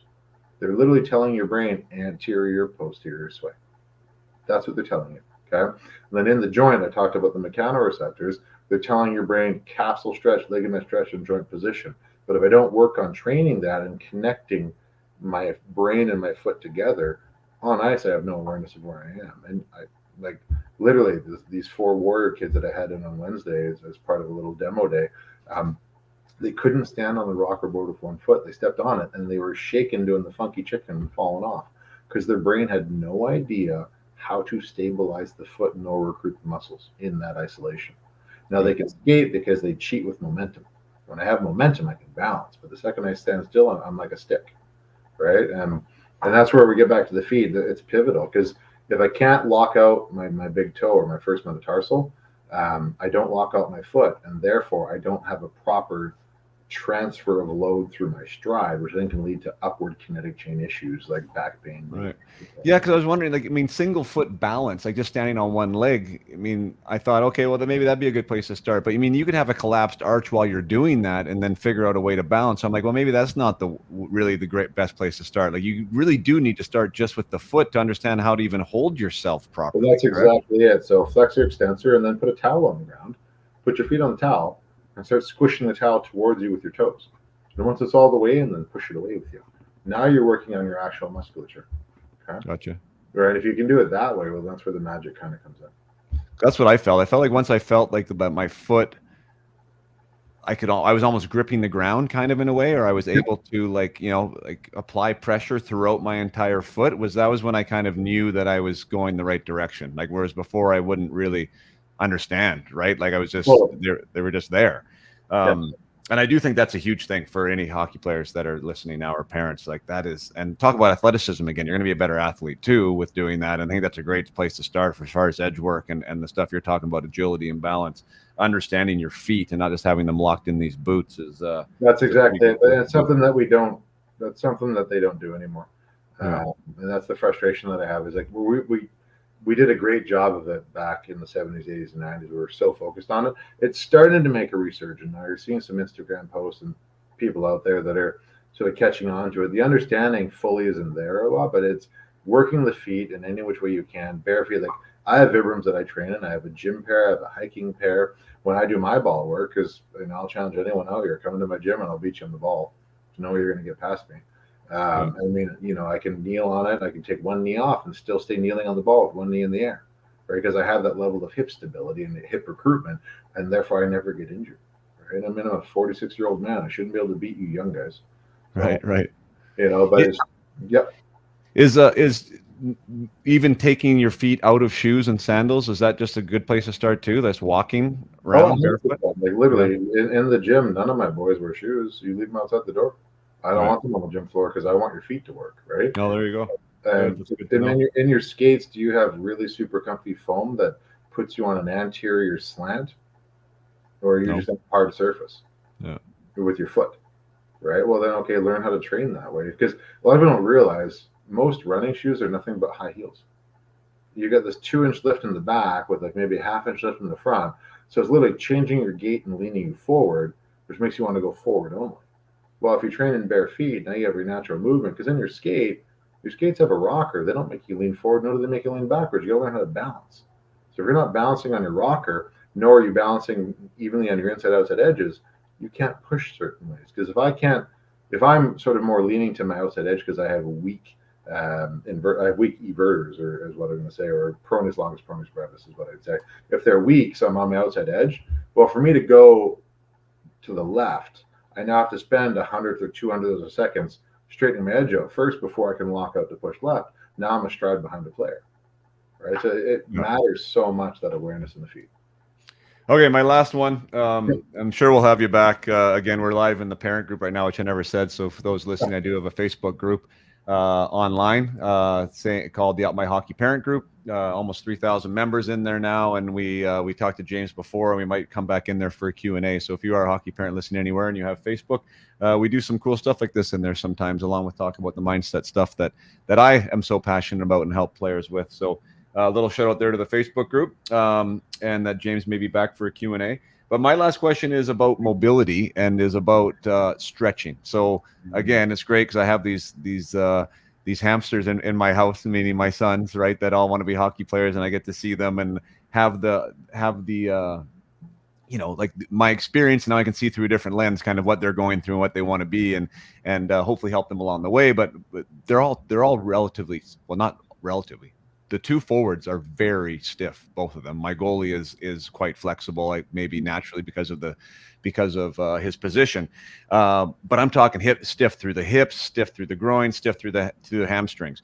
What is the best way to increase mobility, and not only from injury prevention, but you speak to injury prevention and also like range of motion and how that extrapolates or turns into power and force? Oh, 100%. So muscle energy technique is what it's going to be at first, and it's not PNF. PNF is a way more force, and the person's pushing back against you hard. Muscle energy technique is so I take my hamstring and I do a straight leg raise. It's glute and hamstrings. So a straight leg raise. Most people pull it to the point where they're feeling a burn. And that means their muscle spindles are already firing, because the burning sensation is your muscle spindle saying, hey, I'm going to tear, please stop, right? When you go to that level, that's PNF. Muscle energy is where you lift the leg up and you find that first level of resistance, that first little nervousness of the central nervous system where it kind of kicks on and blocks you. It's like, hey, you stop there. And then the individual applies a 10% effort and you don't push back, you just block the motion and hold them there. You do that for 10 seconds, let go, cycle the joint, come back to the new feather barrier, do it 3 to 5, you'll get the range of motion. Where I'll run with this one is let's take hip impaction, because I have a guy in Pittsburgh right now. He's AHL, ECHL rank, trying to fight his way up. I think he's AHL right now. Hamiluk, he had a pincer and a cam lesion in his hip from impaction. Forward, never stretched, hips got super tight. Well, if your hips are tight, you got to look at what the anatomy of the muscles are doing. So we know your glute extends the leg, but your glute also takes the head of the femur and pulls it into the top of the socket that way. Right now, hamstrings pulls it up into the top of the socket. Piriformis pushes it in and anteriorly. So now I get impaction between the head of the femur and the cup, the acetabulum, which then gets bone on bone. And there's a lot of young players, like I have a Warriors goalie, had bilateral hip surgery over the summer just because of this issue. Impaction from a lack of range of motion, because they're not focusing on their mobility enough. A lot of these guys, like stretching, it's like, I'll do that later. The reality is stretching is primary. If you don't have full range of motion around a joint, you don't have full power around a joint, you don't have full explosion around a joint. It matters. And then you're also taking your body, your discontinuous tension of your bones, and you're impacting them, which is going to shorten your career, right? It can shorten it before you ever get a university scholarship. There's numerous players that had their career shortened at the show level because of issues like this. Now, normal range of motion for internal rotation is 45 degrees. External, minimum 60, ideally 90. Straight leg raise, 90 degrees. That's normal average range of motion. If you can't get there, well, then I'd probably focus on the positional average of that. And use muscle energy, use a towel. I have what I call 5 down things. It's on a couple other podcasts. There's some videos there. I can send out a couple sheets to you, Jason, that you can share with people that way too. Where you do the 5 down things, you rotate your own hip. And the 4 muscle energy techniques, all of a sudden you get literally internal rotation improves by 15 to 30 degrees just from 4 simple muscle energy stretches. Because if you look at internal rotation specifically, if I stretch my glute, I stretch my hamstring, right? And then I stretch glute and hamstrings, the head of the femur and piriformis, the head of the femur instantly drops out of the socket just from the muscles relaxing. And then I can internally rotate. And it's not magic, it's just muscle energy. Yeah. All you've done is turned off the muscle spindles in the guard until the joint relaxes. And it sounds super important.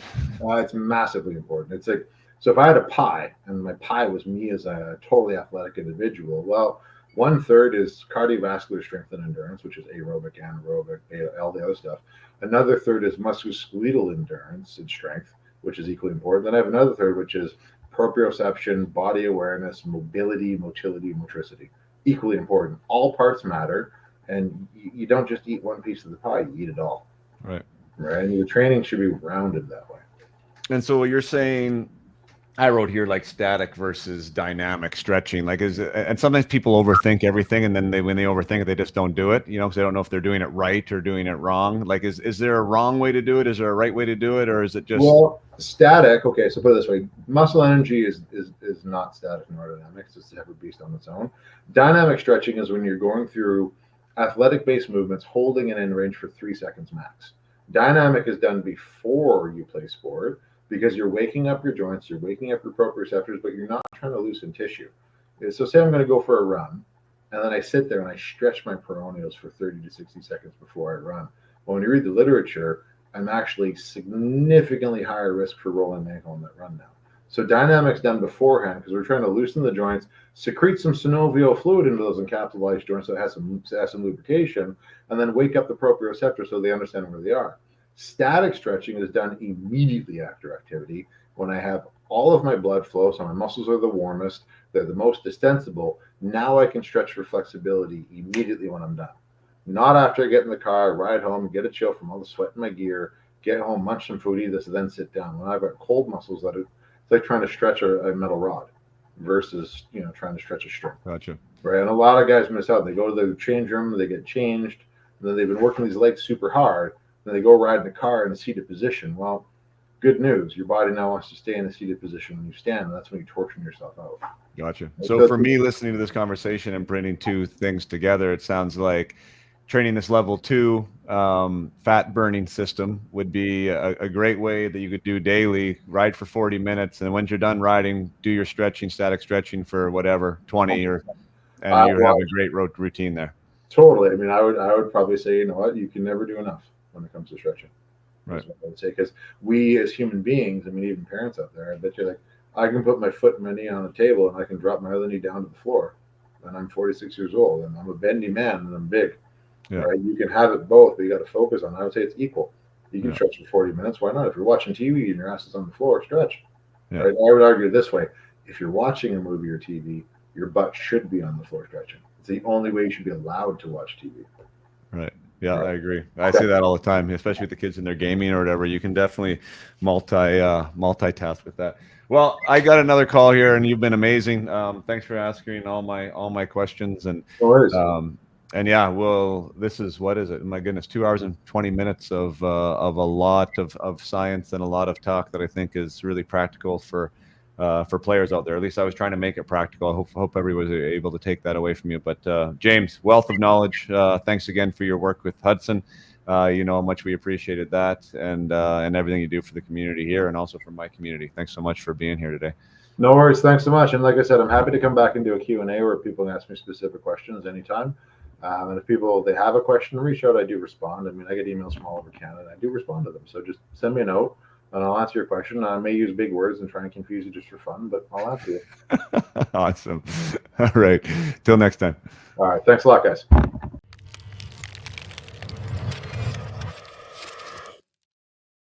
Thank you so much for sticking around, listening to that entire episode with James. I know it was not boring for me having the conversation. I cannot imagine it was boring for you. Obviously, it wasn't if you're still listening. So much information to unpack, so many things to think about, so many things to walk away with, and think about how can you apply this or how can I use this? Maybe it affects you right now. Maybe you have a player that is recovering from a concussion and maybe no one's looked at their alignment. Maybe nobody's gone and checked to see how the atlas is, as James called that piece underneath your skull that's holding it there. And there's so many things that I was not aware of when Hudson, my oldest, was going through a really nasty patch last year with what we thought was concussion after concussion and dark rooms and lights bothering him and headaches and all the rest of it. And it really was one trip to Manual Osteopath James and got him sorted out, and he's been great ever since. So I'm just wishing that is the story that might apply to your situation, whether it is now or whether it's in the future. And now being armed with this type of knowledge, at least you know to ask the right questions. Again, I am not a doctor. I am not diagnosing anything. I'm not saying concussions don't exist. Neither is James. He's just saying that, you know what, we need to check alignment before we automatically say it's concussion, and we go through all the steps of that. So be aware, and I think we are in a better spot for it. Again, back to the Q&A. If you have a question about today's episode, email James at Wendland.ca, or myself, Jason@myhockey.com. We will be most likely hosting a Q&A inside the parent group if we do get feedback, obviously, and if people want to know more. James has been so kind as to volunteer his time and get those questions answered. So many other good things, obviously, within that episode. I think the more we're more we're in a better spot with the more that we understand. Whether it be an athlete and you're curious as an athlete about what is out there, maybe am I missing, what am I not thinking about? When we get curious about our own development and our own journey, now we start to get new answers. And I think that there is a lot of new answers there today. And yeah, just be curious, be engaged. It's one of the things that I teach is that curiosity is gold. It can totally help you. It helps you with engagement. It helps you with passion. It helps you with a lot of things. But you have to be able to ask questions. You have to be brave enough to do that. So awesome stuff, guys. I appreciate you being here. Until next time, play hard and keep your head up.